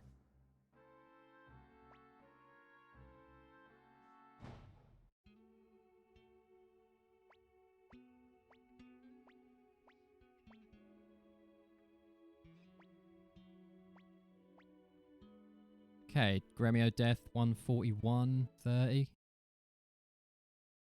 That'll do. I'll take that. Have a little drink break, Dan. Can't watch this bit. Yeah, Zen, just fucking, as long as all you'd need to do is do it in 1 sitting without pausing the game. And just grab that silver medal or bronze medal if you do the any percent. Yeah, I'm considering going into 2 after this. The guy who made all the groundwork for this run, Zero, is currently making big strides forward with running 2. And I might just see if I can sort of somewhat nip at his heels again. Well, I haven't said again. I haven't really done that yet with this game, but I'm planning on doing it. Planning on trying.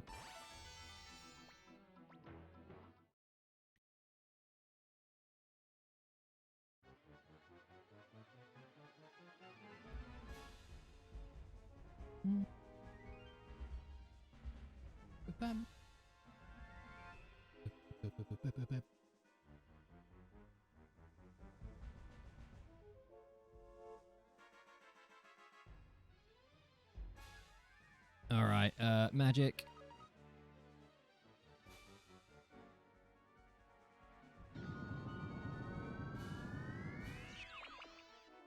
Magic. Holy crap, there's 9 people watching. Hi, everyone.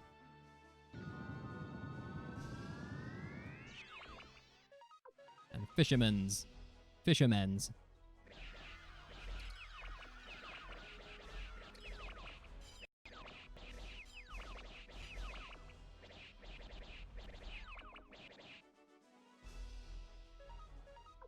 Oops. How am I doing? That. Fucking hell.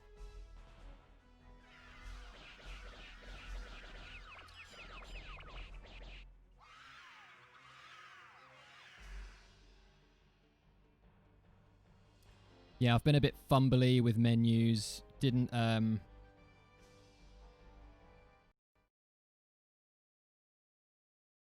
yeah, thanks, then. Yeah, that's kind of why I'm doing this category, because Korean and Mass, because the world record just seemed beatable. It hasn't been done using like the most current strats, I don't think. So, and I thought I could do it, so I thought I'd have a go. But yeah, all the ones that Zero holds the record in are going to be real tough. But I'm going to try one of the any percents after this, I think. I haven't decided which one. The glitched or glitchless. All right, don't kill him. Don't kill him.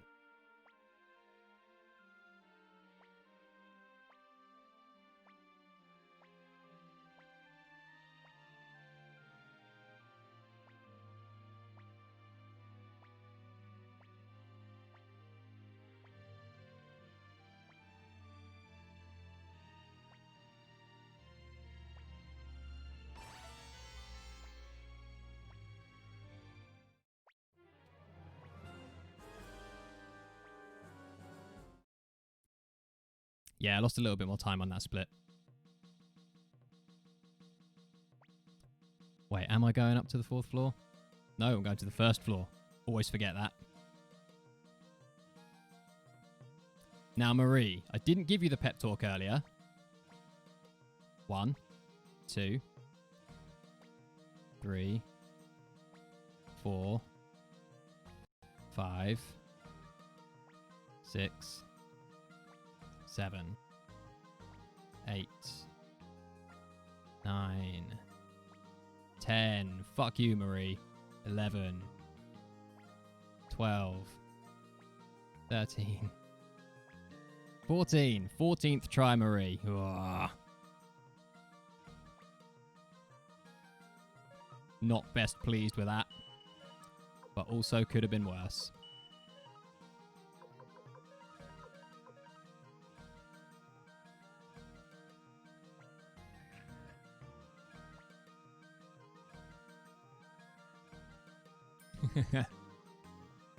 Chat screaming out, kill him.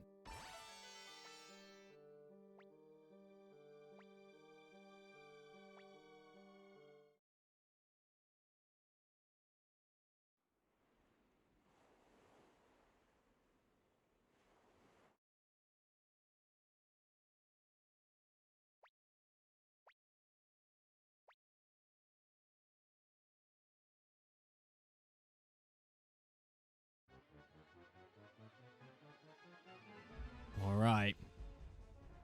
Nearly Parn's moment to shine.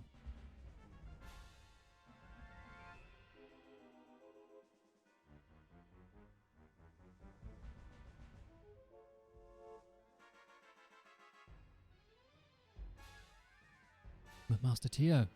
Yep. Come on, Sergey.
All right, come on, Parn.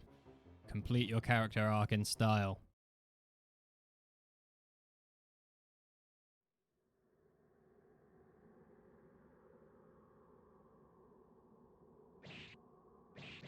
Oof, 191 damage. It's a lot. Right, he just has to survive this next attack, which he really should. Yeah. All right. Now we defend a lot.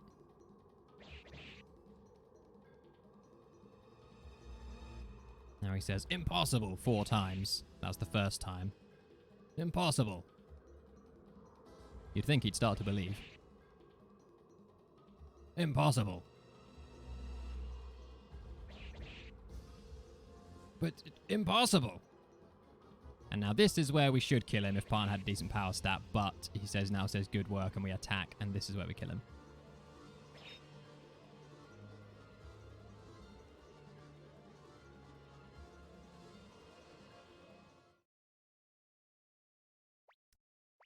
Yeah, 37 seconds down on PB.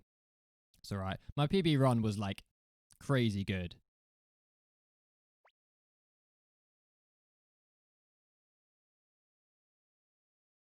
Up until Sonya.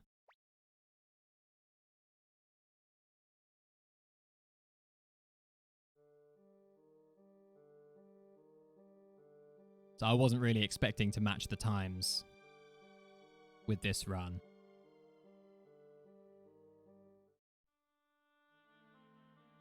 Up until that point, I really fucked up Sonya, and ended up losing almost 2 minutes at the end of the run. So we could still PB as long as we haven't lost like 1 minute 45 by the time we reach Sonya. We could still PB.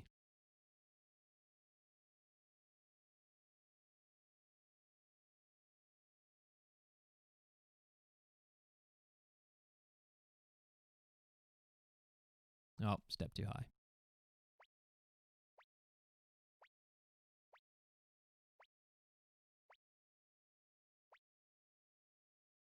Oh.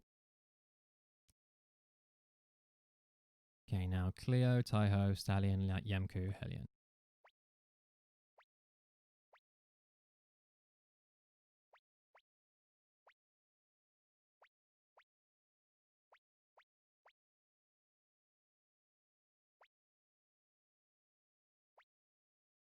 Basement and outside for speedboats. Speedboat, singular. There's only one speedboat.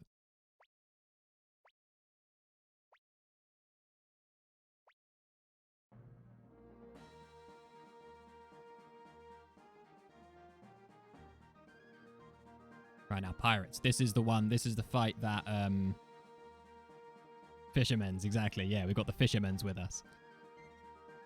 This is the fight that we can't bribe glitch. Because if we bribe glitch it, it just thinks you lost.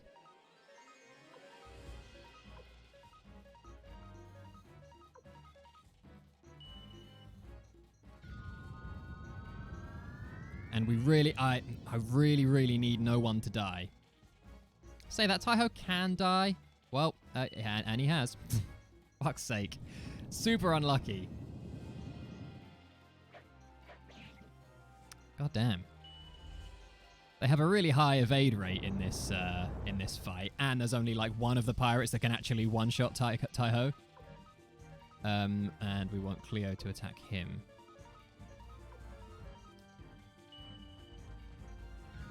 Yeah, thanks, Dan. This Cleo attack is not because he needs that extra 22 damage, because when you take physical damage or have an item used on you, your speed is reduced for that round. So Cleo attacking him means that Hellion gets that earthquake off before he gets a chance to attack, which is somewhat nifty. Oh, and I didn't check what fucking speed stats happened. Oh, I need to check now, though. 116, 118, 103, okay.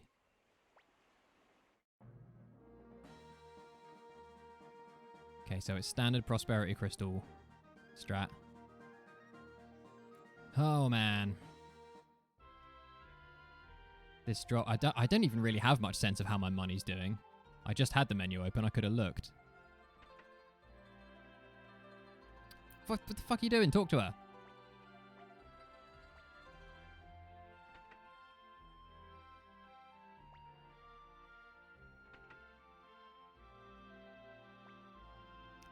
Yeah, so the manip that I'm about to do or that I'm about to try and do for a prosperity crystal,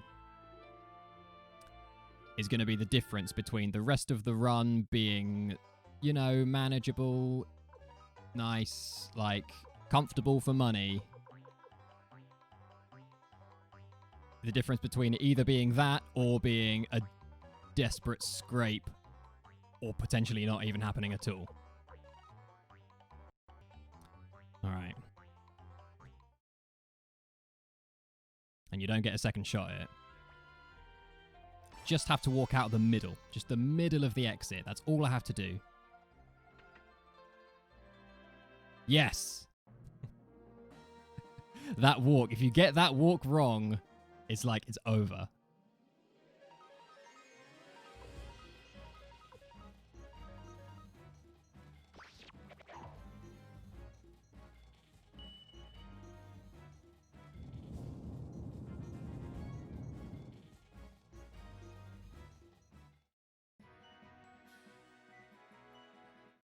There it is, Prosperity Crystal. Right now, can breathe a sigh of relief. And I don't know, I'm just going to open my menu real quick. 46. That's actually fine, yeah. I'm going to do the, if I have good money, I have two ways of doing Calica. One is if money good, and the other is if money bad. I'm going to do the if money good strat. That's how good I'm feeling. Oh, I nearly ran over one of his plants there.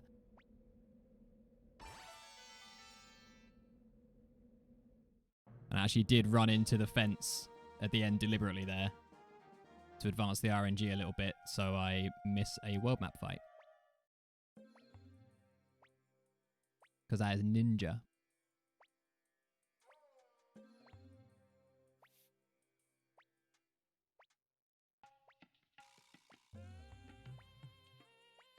Oh yeah, and just so I made a TAS of this game a little while ago, and it was like an any percent, just complete the game as fast as possible. Don't worry about recruits TAS. But in the TAS, I'm so pre-programmed to speak to these two and recruit them that I did it in. I programmed the TAS to do it, and I didn't need to at all. I could have just run straight past them, and I only even noticed like months afterwards. Dumb.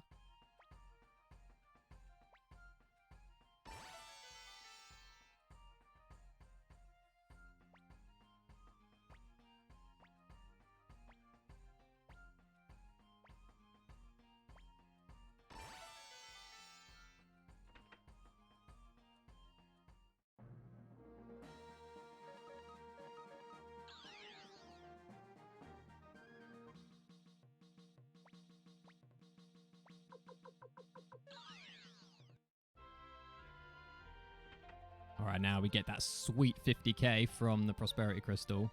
Boom. Spark Crystal and Magic Robe and Cleo's Lightning Crystal and Fire Crystal. And then we buy sugar.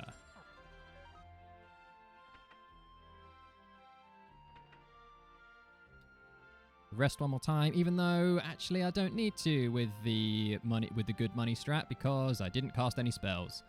Never mind, did it anyway.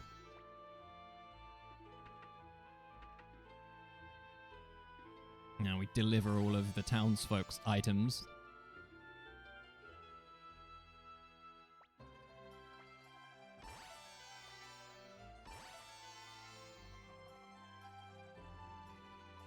Ugh.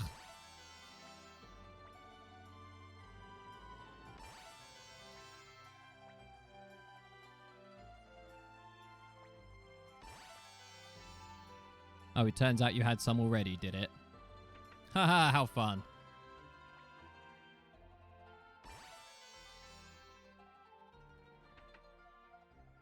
I should put my memory to better use. You're saying this isn't a great use.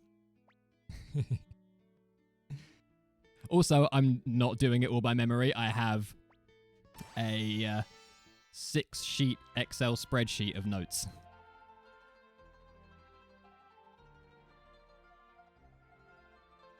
Just in case anyone did think I was doing this whole thing by memory.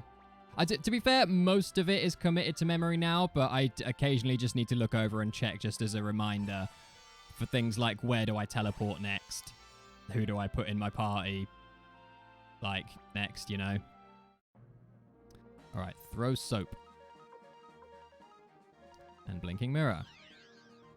Imagine if I accidentally threw the opal. I think I would throw a legit hissy fit.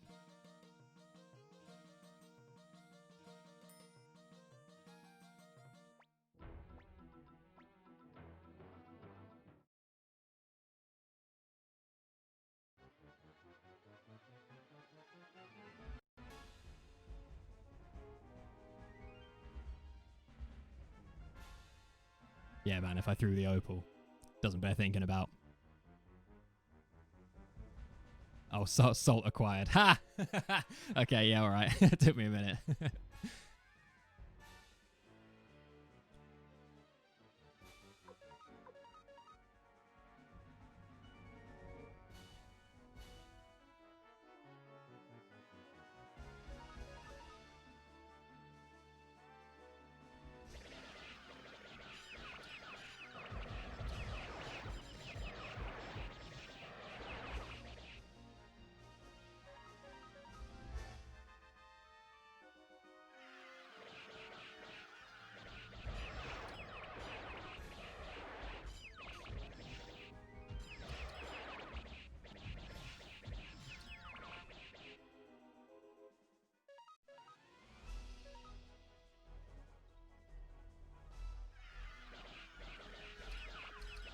Could be doing something world-changing instead, like running 5. I know it might look like I'm menuing really slowly throughout this fight, which I kind of am, but it's important in these war fights that you let the little dudes reset their positions before you send them off on their next command, because otherwise the RNG lands differently. That's why I was probably being a little bit overcautious with my menu speed there, but still. Better safe than sorry, eh?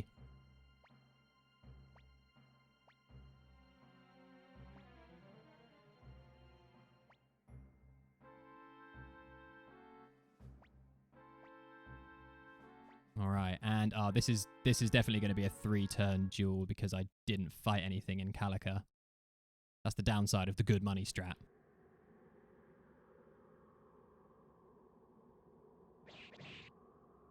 Yeah, 84.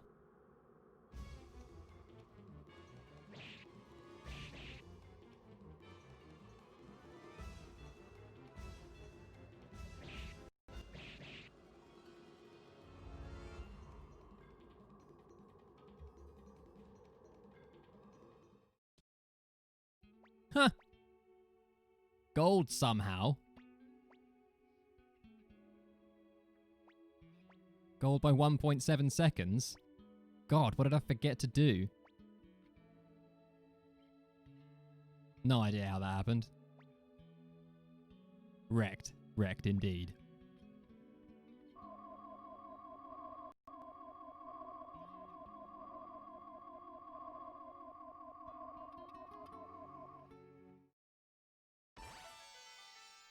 That jingle seems so inappropriate. Imagine if that actually happened, like really in the world every time he like gained something. Like when Odessa gives you the earring on her deathbed. Oh, sorry.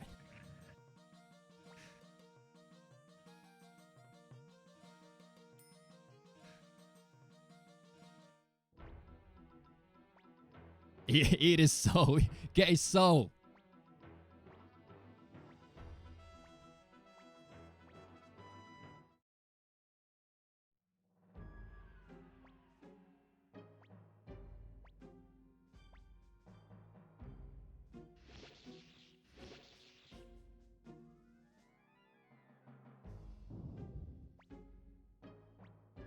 Get his toe shoes. Not yet. Not yet. He needs to dance with Mina. Then you get his toe shoes.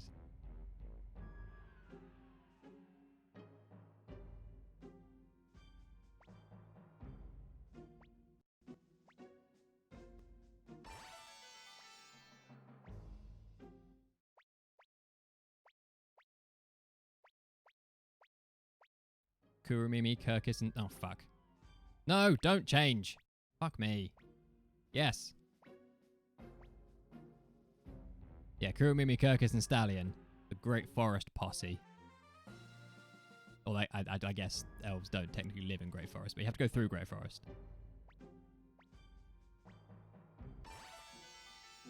Forgetting to go back for Kirk is another classic. If you forget it, you're only likely to realize when you hit the next war fight and see that your army is lower numbered than it should be. And by then it's too late.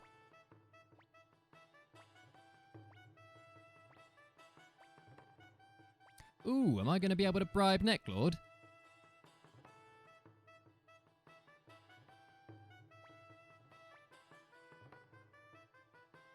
Yeah, it's dancing when he dances. Those moves, man. You got to admire his confidence, though. He's clearly never danced before in his life. But he's like, I just really feel my army needs a dancer. I just don't think I will do anything to make it happen. I just don't think we can go forward. I don't think my oldest and dearest friend can possibly be brought back from the dead if my army doesn't have a dancer. So he fucking goes for it, and you gotta hand it to him.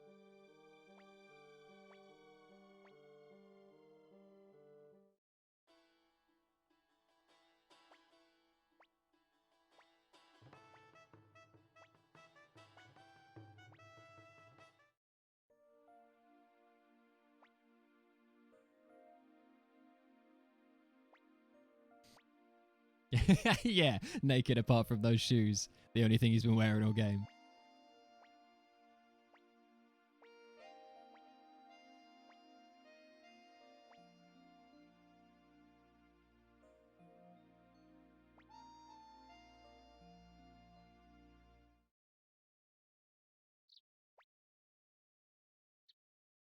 Wait, 84. Oof. Bring me down to 54.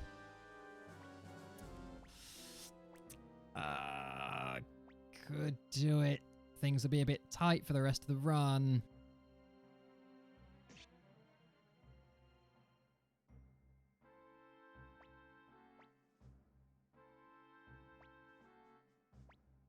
Oh, do you know what? I'm going to do it. Because I think it might be a time save. Because I think I had to fight him in my PB.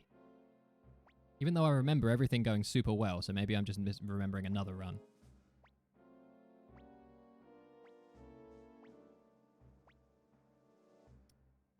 But we should still have enough money for the cave. Yeah, we do.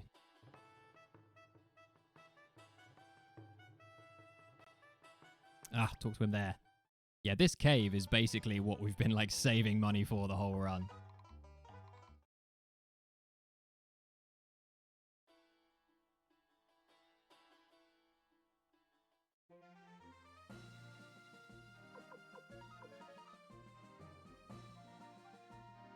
Little swap of Cleo and Victor there. That's literally just for item drops because Victor leaves. That box, man. I fucking hate that box. That...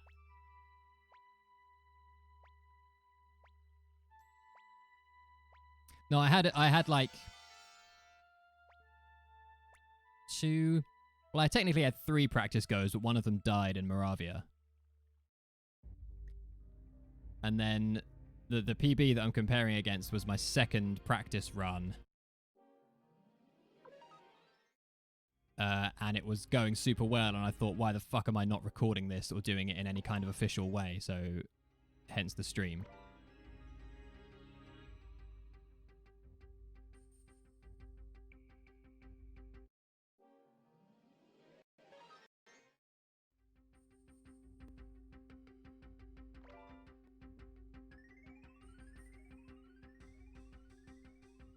Okay, that was good. That little... You can get stuck on that little run in and out of that wall. First big bribe. 5k chest. Yep.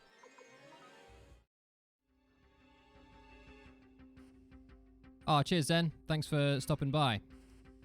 Catch you on the flippity-floppity, as they say in London, in case you didn't know.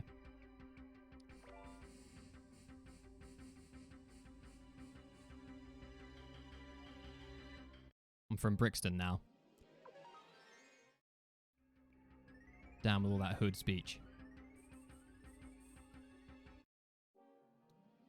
Oh shit, I've lost track of where I am. This is another bribe.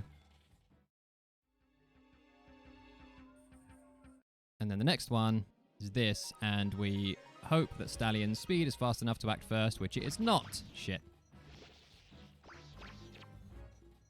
Not a big deal, just means we're going to be a bit later in the RNG than I'd like. We're going to get a couple more fights than I would like.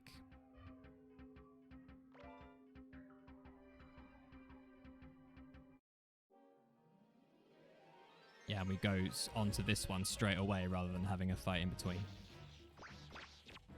And this question mark painting that I'm about to get is graffiti, just in case anyone was getting excited.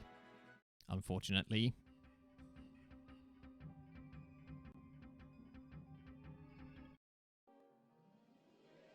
Oh shit, this is another bribe, yep. Man, why can't I... All the fights in this place look so similar. To Banshee, yeah, see, this is supposed to be the last fight of the dungeon, and it's not.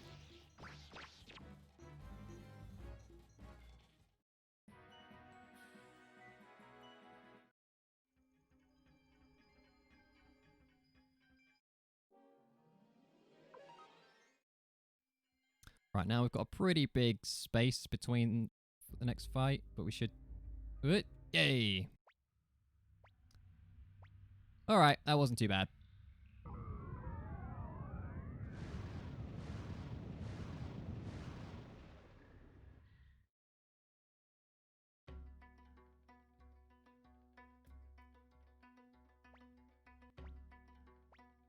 Bro, that sword. You don't fight it. You're thinking of 2. I'd love to bribe the sword.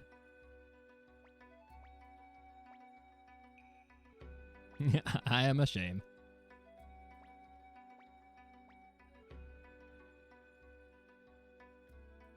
Oops.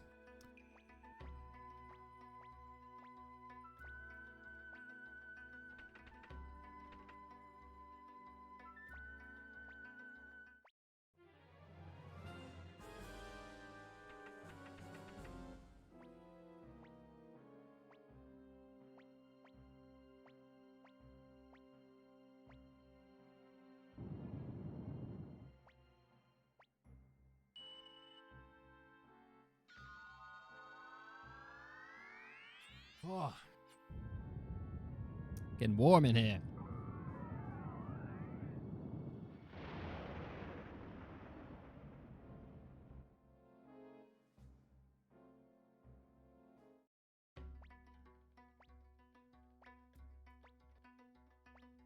There's a really, really dumb way you can end the run here. It's just if you so there's a champion's crystal in one of the burnt out houses when you get back into the village. But if you walk too close to the bottom of the steps, it's pretty easy to avoid. It's pretty you'd have to fuck up your movement like fairly badly to do it, but I think it you know, could be possible, especially if your controller isn't great. If you walk too close to the bottom of the stairs back up to the teleport thing before you've been and got champion's crystal, you're fucked. Like, absolutely run over.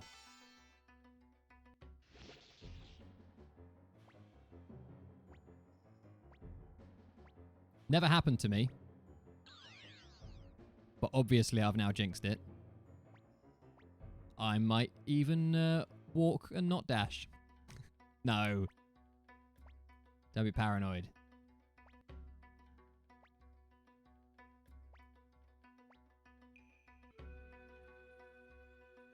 Just edge around the house real carefully. Now I've got myself all worried about it. There we go. Champion's Crystal. Yeah, if you walk too close to the bottom of those steps on your way around the house, you miss Champion's Crystal. Done.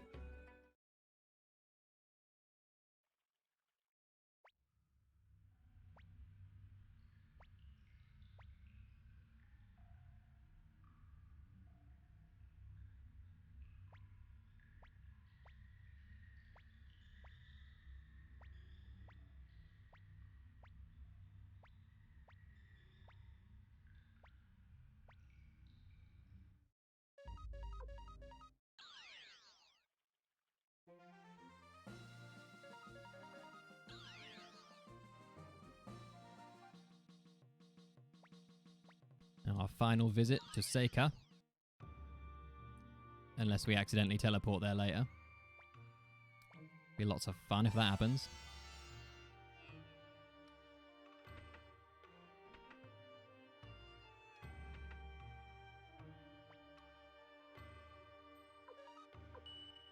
Nope. Attach. Cleo. Champions Crystal. Man, my menuing has been terrible this run.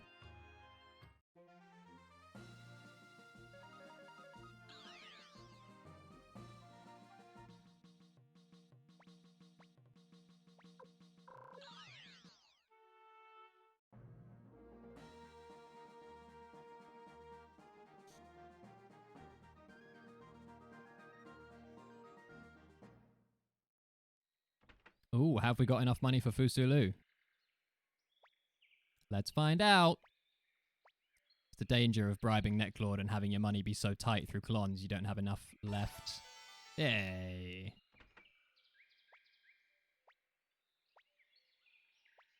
I've forgotten the specifics of what Kirkus actually has to be. Like, Kirkus has to be a certain level or a certain level relative to McDowell, I think. But I can't remember the specifics of it, but I just do Concave like that, and then he's always high enough level, and I haven't looked any further into it than that, and I'm just relying on it being fine every time.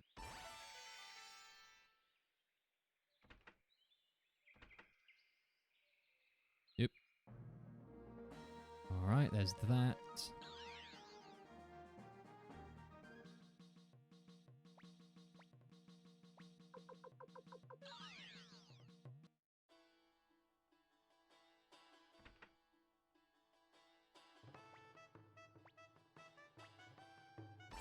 This guy calls you Big Brother, which is weird.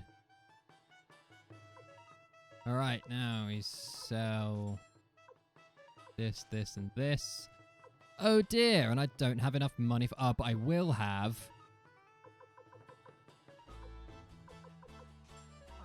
Will I? Yeah, because I'm gonna... Yeah, so I need 30 grand to bribe Necklord at the end of Necklord's castle. At the moment, I only have 26 grand.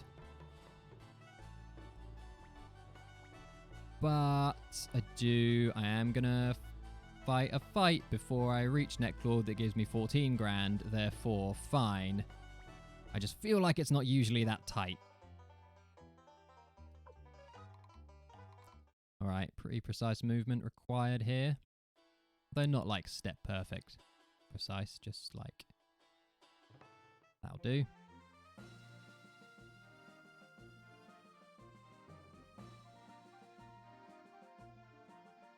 Now, I'll do something pretty ninja with the RNG here that I'm going to try and explain because I'm proud of myself, but... So, the first fight that's coming up in this castle is one that I can't run from, that I would have to bribe. But remember how I said that the RNG advances super quickly on screens with randomly moving NPCs? There's one room in Necklord's castle with a randomly moving NPC. It's the guy that you have to talk to get the like riddle for the paintings. The order of the paintings. And I need to go into that room to get a chest because it's got a cool thing in it. And so I time it so I go into that room at the exact time that that NPC's movement will push the RNG past the fight that I want to skip. Don't know if that made any sense to anyone, but I was proud of it. Sometimes it doesn't work, and I bet it's not going to work now. I've just fucking gloated. Okay, good. So now we shouldn't... Oops. We shouldn't now get a fight. No, good. And it will be the big 5 fight. 3 larvae, 1 demon sorcerer, 1 unicorn. It'll be about here. Yep.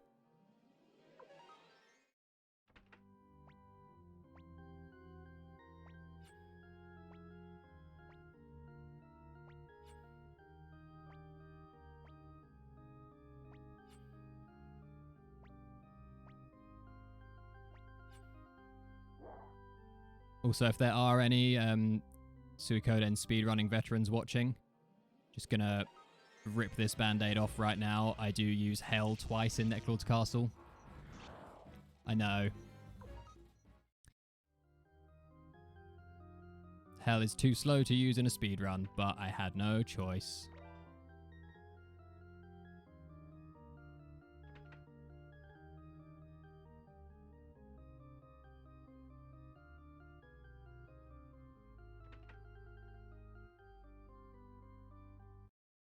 Here's the first one.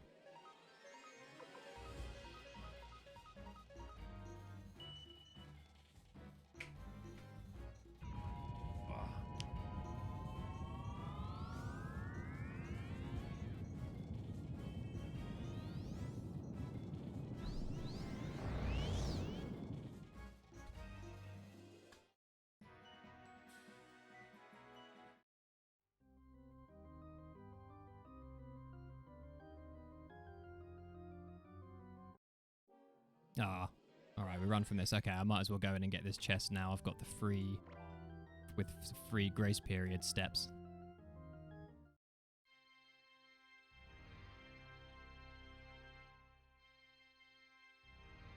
Maybe, yeah, maybe nip off for a quick piss next time I use Hell.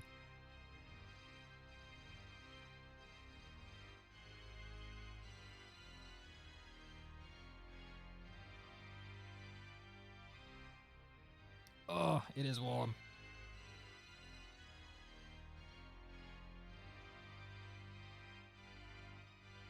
Get him.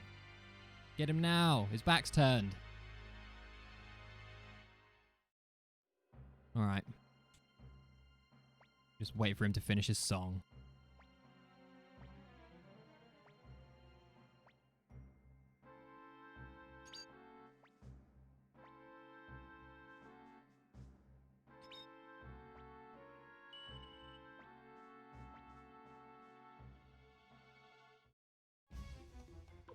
Boop.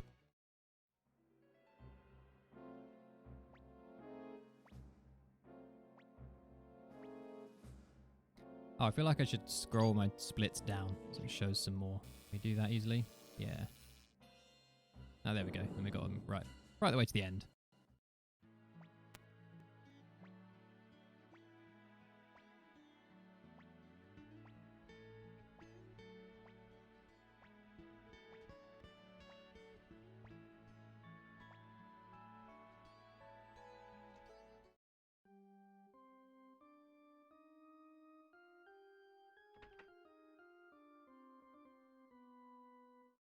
Ooh. So run.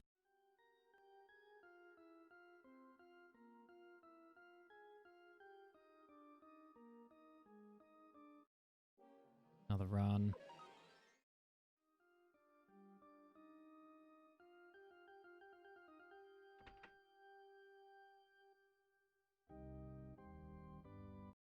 Now this is a second attempt run, and the unicorn should charge Victor. Okay.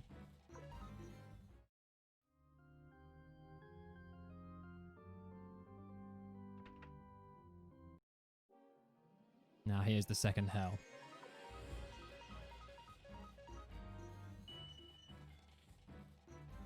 How good did Jasper go on my PV? Oh, you know what? I can't remember.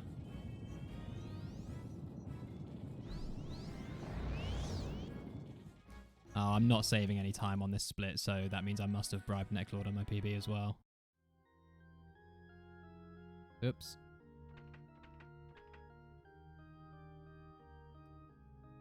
I really can't remember how Jasper went on my PB. Please, please not the other fight. Yay. Oh, and the split's just reset to their other position. Oh well.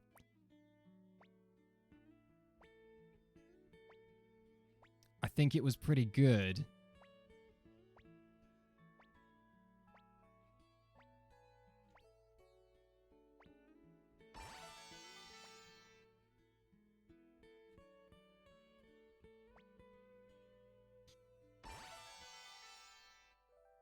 Ugh.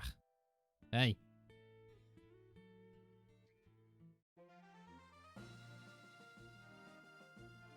Shit. Fourth floor.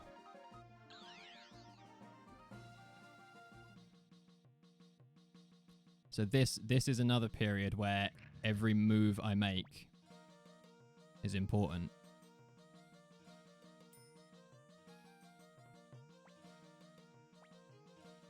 Because I need to land the RNG in a very specific place for Dragon's Den. So like right now, while the dialogue's happening, it's fine, but as soon as I can move again... Okay, and it has to be Cleo, Stallion, Lucan.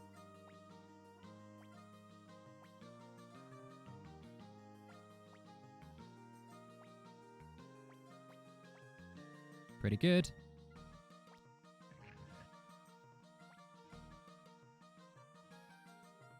And Scarletitia.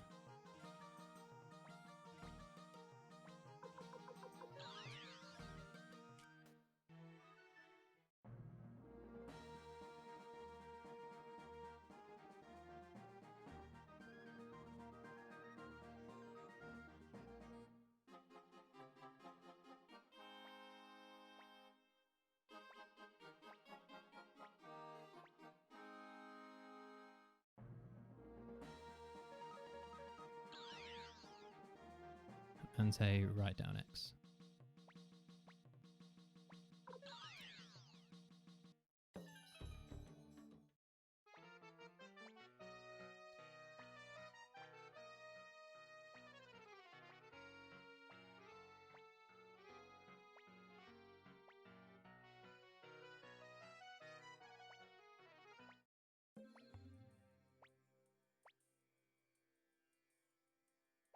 Now we might get really lucky and have this guy move out of the way. No.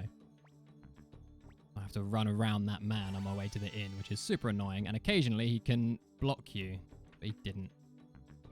Right, now we're going to run upstairs and grab Little Bo Peep.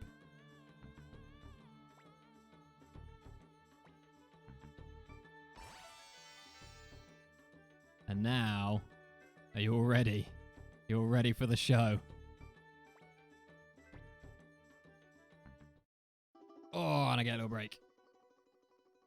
Yeah!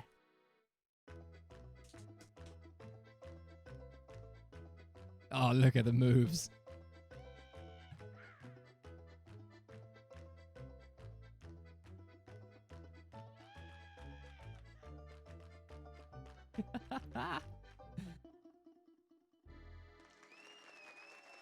They loved it. Crowd's eating it up.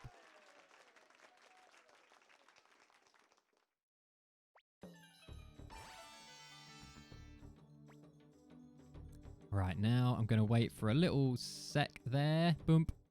That might have been too long, actually. Ugh.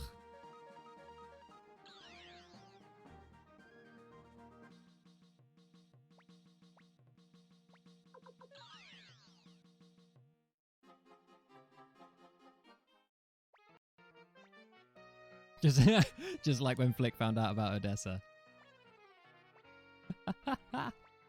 Brutal.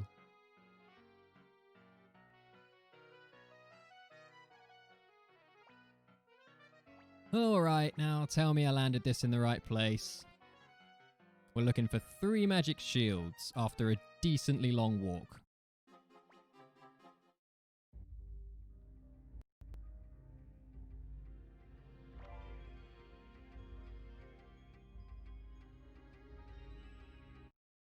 Ooh, that wasn't a decently long enough walk. Ugh.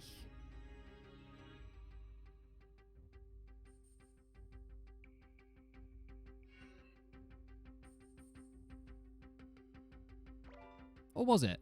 Maybe it was fine. Yeah, I think it was fine. Yeah. In fact, I'd go so far as to say as that's exactly where we want to be. Now, I think we'll probably get another 3 magic shield fight on the walk out, the little trail out.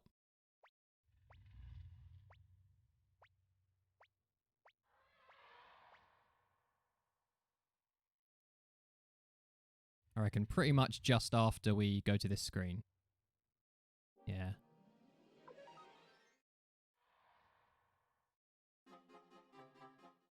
fine, though. It's fine.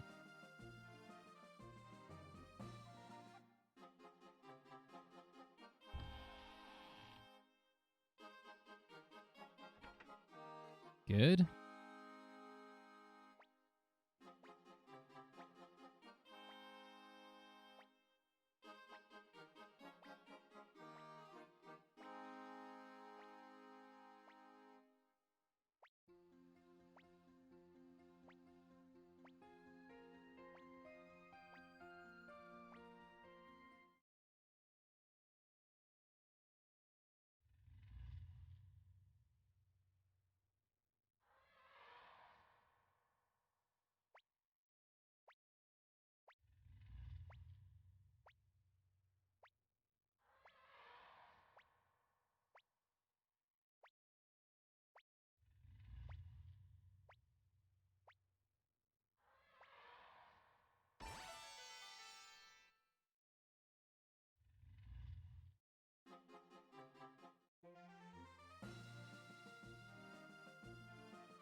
Okay. That was all pretty much spot on. That was basically exactly how I've rehearsed that bit. So we should not get any fights at all throughout Seek Valley. If we do, then I don't know what the fuck I did wrong. But from all my training, leads me to believe that I will not get any fights here.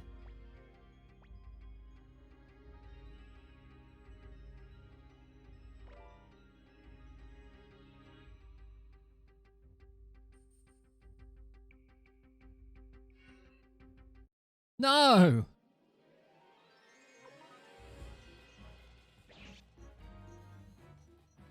Please? Oh, I don't know what happened there. Don't know why I got that. Maybe I'm too early? There's a chance I could be too early. Ah, super annoying.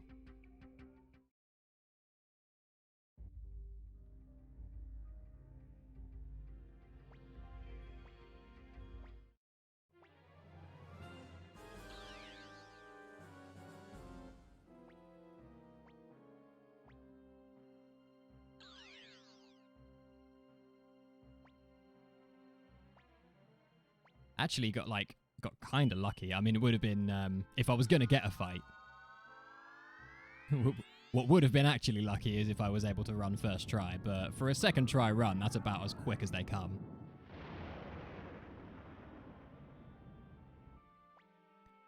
Alright, I got to remember to get Fuma. Do you know what? I think I'm just going to get Fuma as soon as I get back there. I sort of feel like it makes slightly more sense to go back into the castle, do the whole fudge business, and then recruit Fuma on the way out. But one, there's a risk that I forget, and two, there's a risk that I accidentally choose the dialogue option that makes Milia fly us back to the castle on a dragon. Which would be bad. And we don't really need to be tracking RNG for anything right now, so I'm gonna get Fuma as soon as we arrive back at Dragon Knight's Fortress, just to make sure.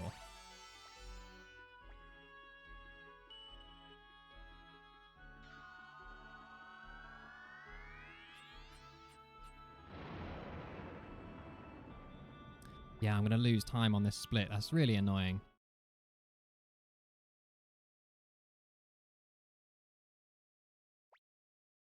Ted's dead. Milia doesn't give a fuck. Straight down to what we're here for.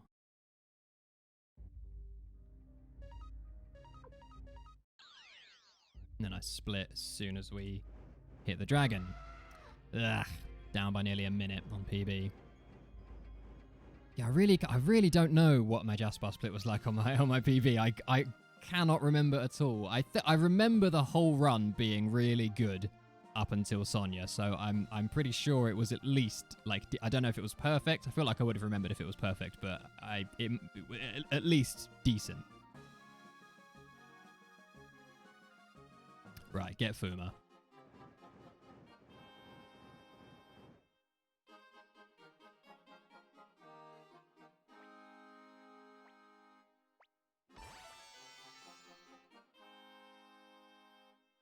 Little kid. Little kid's been getting in my way a lot this run. Ah, get up the stairs.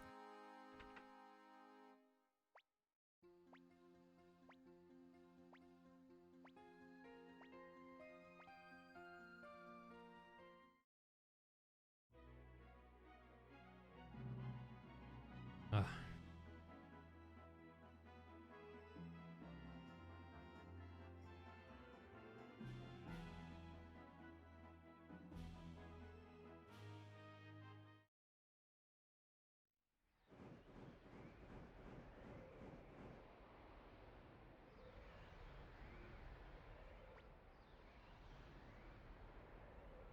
I still haven't done a test or like tried to find out whether Futch can always dash or if it's because I've got someone in my party who can dash.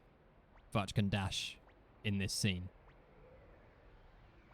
Doesn't really mean anything or matter, I just wonder. Or if he can always just do it.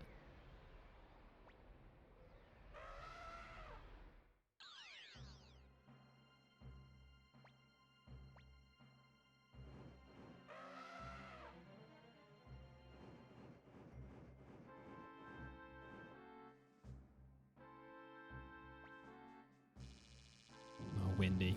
So callous. I guess that's kind of her whole deal, though.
Second option, did it. I too often just say yes please and let her fucking helpfully fly me back to my castle on a dragon, which is nice of her to offer, but it's much, much slower than the instant teleport option that I have.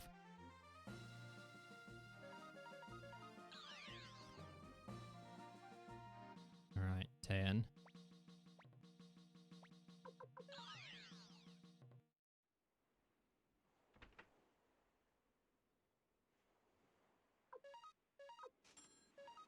Yeah, let's sell the blinking mirror.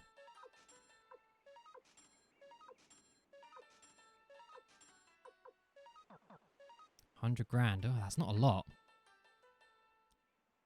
Yeah, we're a little bit slightly down and out on money.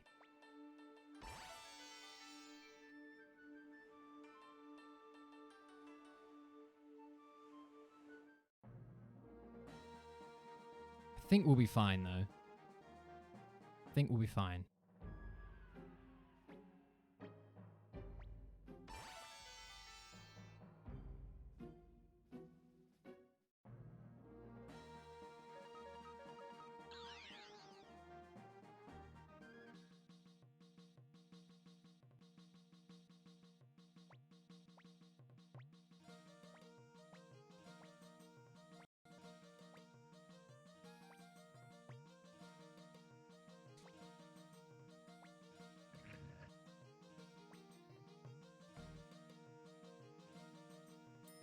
I'm going to have to take a slight gamble in Moravia.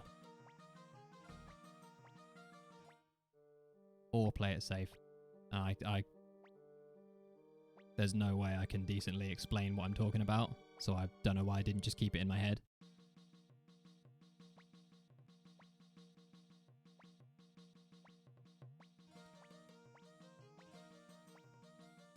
Okay, now all the Mises. Mose. Oop. Mas, Milich, Mies.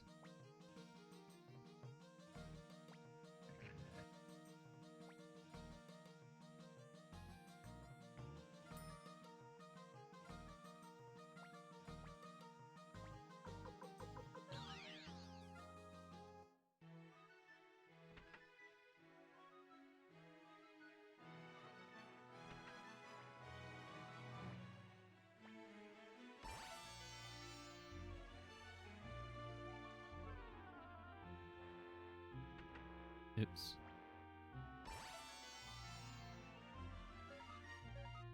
No, escape talisman.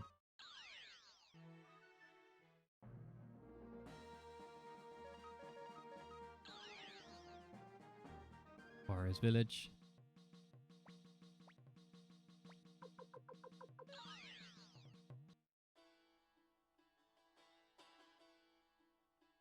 Ah, we get an extra 10 grand here. Sweet, okay. That's...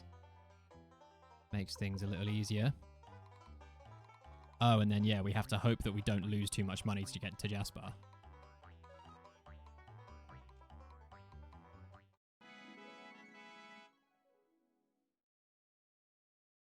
Right, now see the fabled Warrior's Village blacksmith. With the door that doesn't disappear, you just sort of phase through it.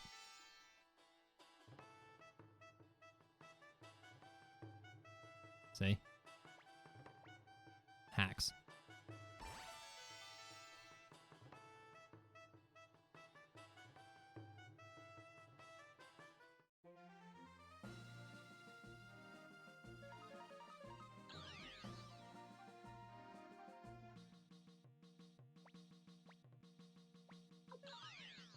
Oh, I gotta pick up fucking Lot's cat now. Come here. Yes. Nice. I never get it that quickly. Jasper, oh man, yeah, I'm already losing, like, almost to the... Fucking speak to him, Jesus. I think it must have been a great Jasper on my PB, because I'm already so close to the time. No! Such awkward menuing at the beginning of that. Oh, I thought he was going to throw him out the bowl then. 2. Come on. Ah, kidding me. No.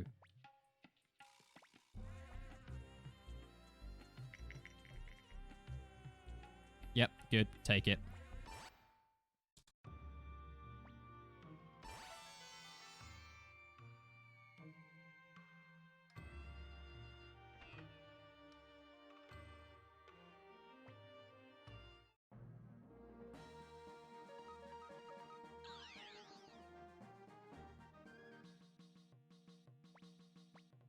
Now to Kirov.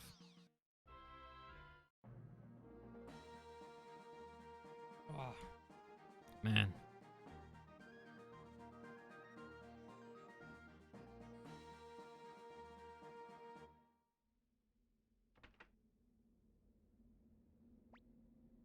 Yes, good.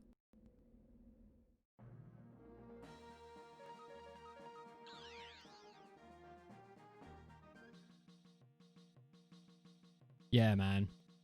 You can just, yeah, you can, your money can get real fucked up at with Jasper if you're really unlucky.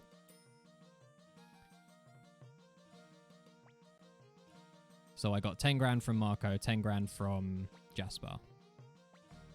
Okay, now we have to eject Village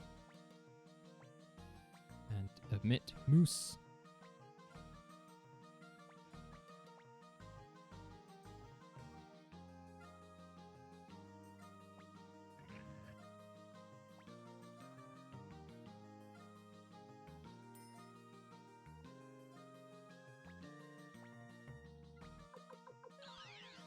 Okay, now this, man, this is a real problem that I need to address in this run. Because with the glitchless run, this run through Seek Valley is kind of YOLO'd as well, but you can kind of afford to bribe anything that comes up. Because I need to bribe bosses, I really can't afford to bribe anything that comes up in this, that comes up here. But I need to run through it with the blacksmiths. And Cleo has Champion's Rune, and that's about as good as I can do. But any fights I get, I just have to try and run from. And if they KO us, well, then I guess I just bust out hell. Yes!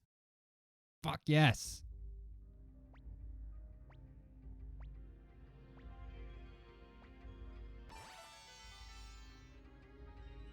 Fucking eat it, Mace.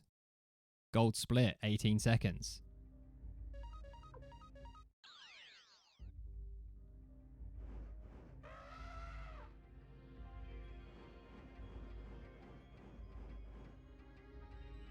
But yeah, that's that whole walkthrough there is pretty perilous. I can lose a lot of time.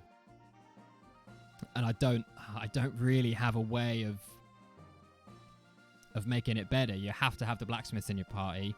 I've got someone with Champion's Rune. The only way would be to make sure I have loads more money by the time I go there so that I can afford to bribe. I don't know how to do that.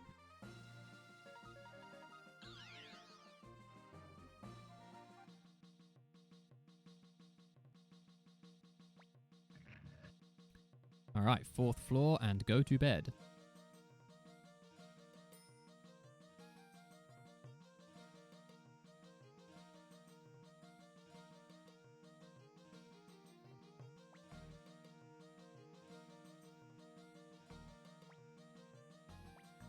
Ah, as you wish. Imagine that. My strategist is basically winning this entire war for me, guiding me through as a child, comes and tells me he's got a plan to sort out the spy problem. And I just go, no.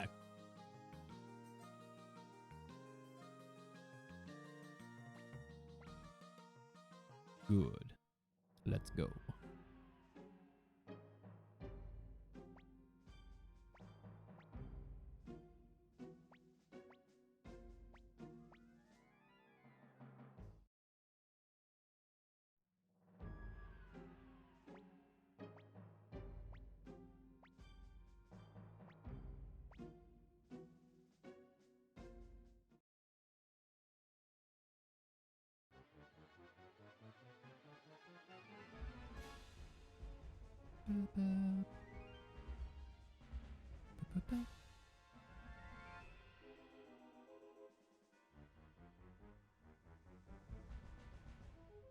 A long bit of text that we can't skip through.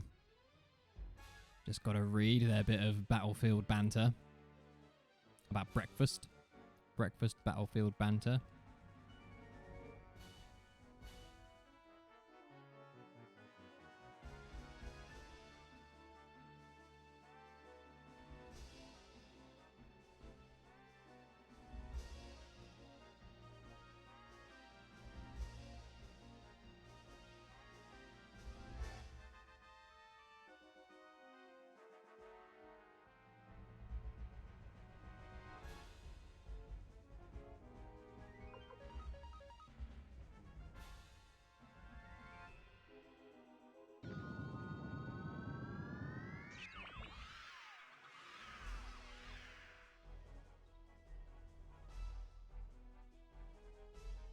It's like the biggest amount of build-up ever to the shortest war battle ever. Right, now, this character selection, this party selection menu for Moravia is a real sticking point for a lot of runs. But not this one, because I do something real cheeky.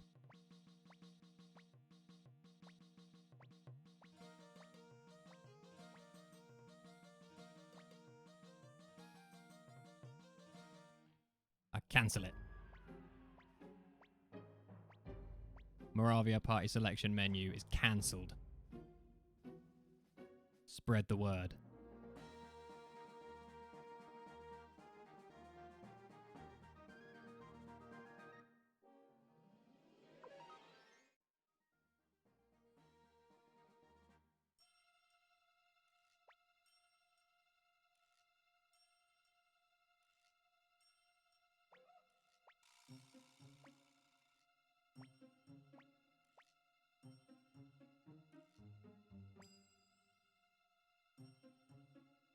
Hashtag cancelled, indeed.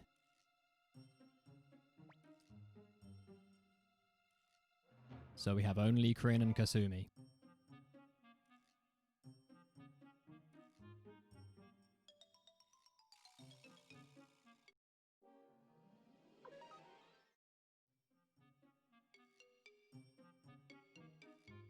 Ah.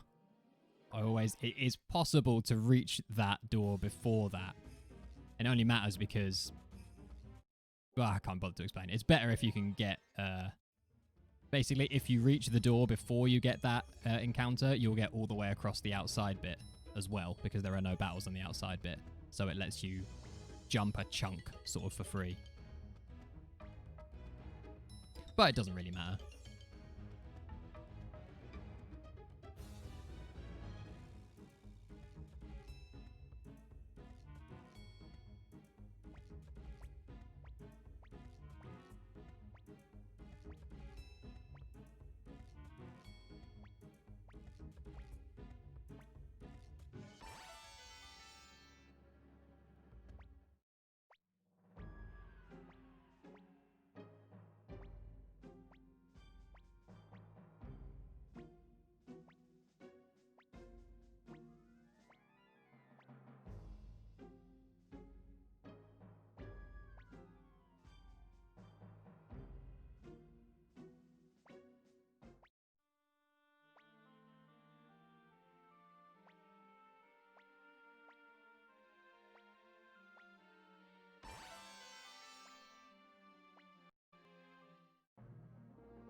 And back in we go.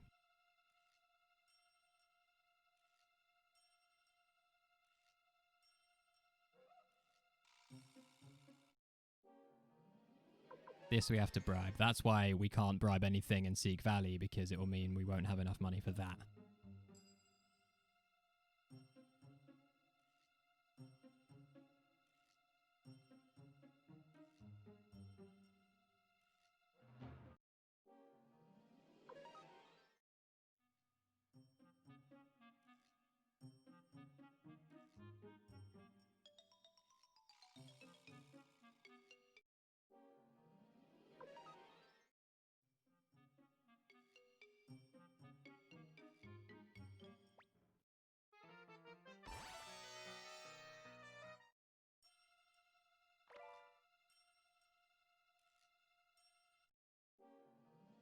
Okay, now this we do a big group spell on. Yo.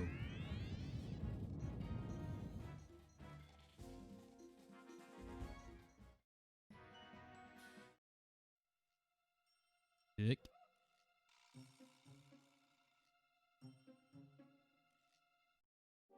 Oh, man. Ugh. That's not good. I'm supposed to get that guy away, like here. I guess it's actually only a few steps difference. Walk in the right direction, that'd be good. Oh, and I really feel like we're supposed to be halfway up this screen by the time we get that fight, because there's not supposed to be any more fights at all. And if there is, we have to hell. Come on. No! Damn it! Oh, that's so annoying. I don't know why. No! No. No. It let me hell last time. I don't have enough money to bribe it. Do I? How much is the bribe? No, I don't. Run. Run over.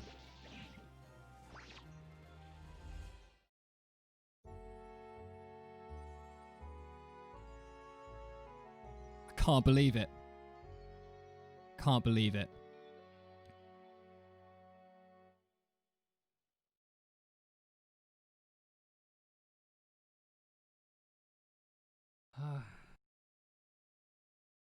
Oh, hey, Zero.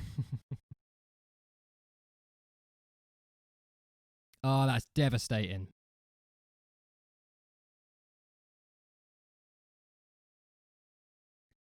It let me get the hell off. in practice. And also, I really shouldn't. I was on good, like decent movement, which is making me think that maybe McDowell was a lower level than he normally is at that point. So the fight I did fight got him more levels, which pushed the RNG further.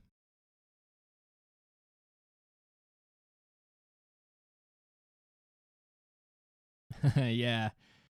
Yeah, I don't. Well, yeah, I'm trying to sort of puzzle out what happened. I don't usually get that fight at the end. I know that that it's there, it can happen.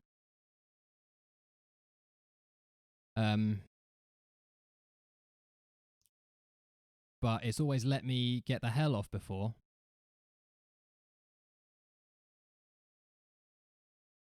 I mean, I only tried it on an emulator in practice, but womp womp. But yeah, and yeah, like I said, I think the reason I got that fight in the first place was because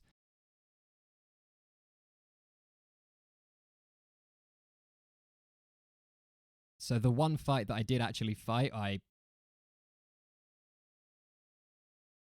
yeah, the ninjas are super fast, but the ninjas all had their turn in practice, but they just didn't kill McDowell.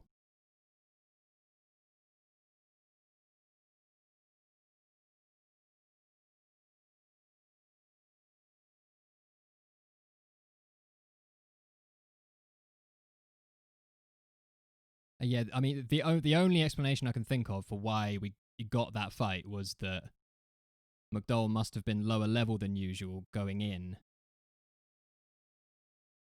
meaning he gained more levels than usual.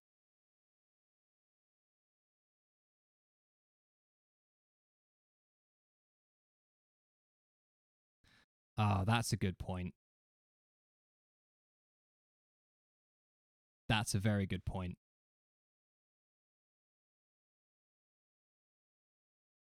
Yeah, it could be to do with whether Kasumi is faster than the ninjas or not.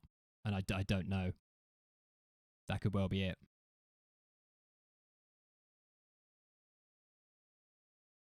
Ah, well, womp womp. Well, that's never happened before. So I don't know if I'm gonna. Oh, do I need to do anything to plan for that as a scenario? Maybe I should. I thought I had.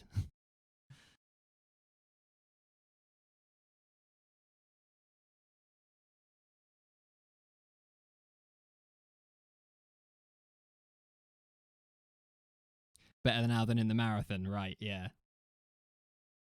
I'm gonna have to make some safety saves throughout the marathon, just in case.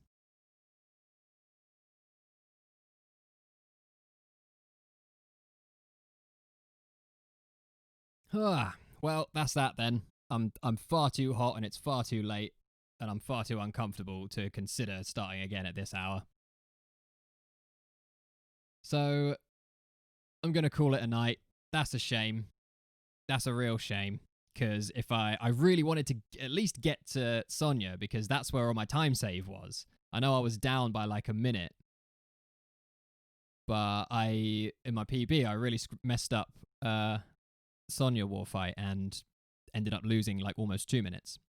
So I reckon I could still have PB'd like fairly easily. And Clive was a dick on my PB. He got like 6th try or something.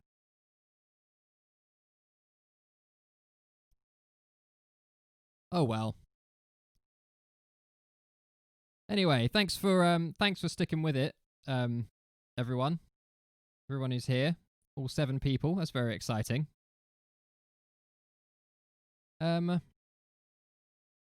Yeah, next time I'll let y'all know. If I'm not in direct contact with you, anyone who's watching, please feel free to drop me a follow. I'll be on and trying this again real soon.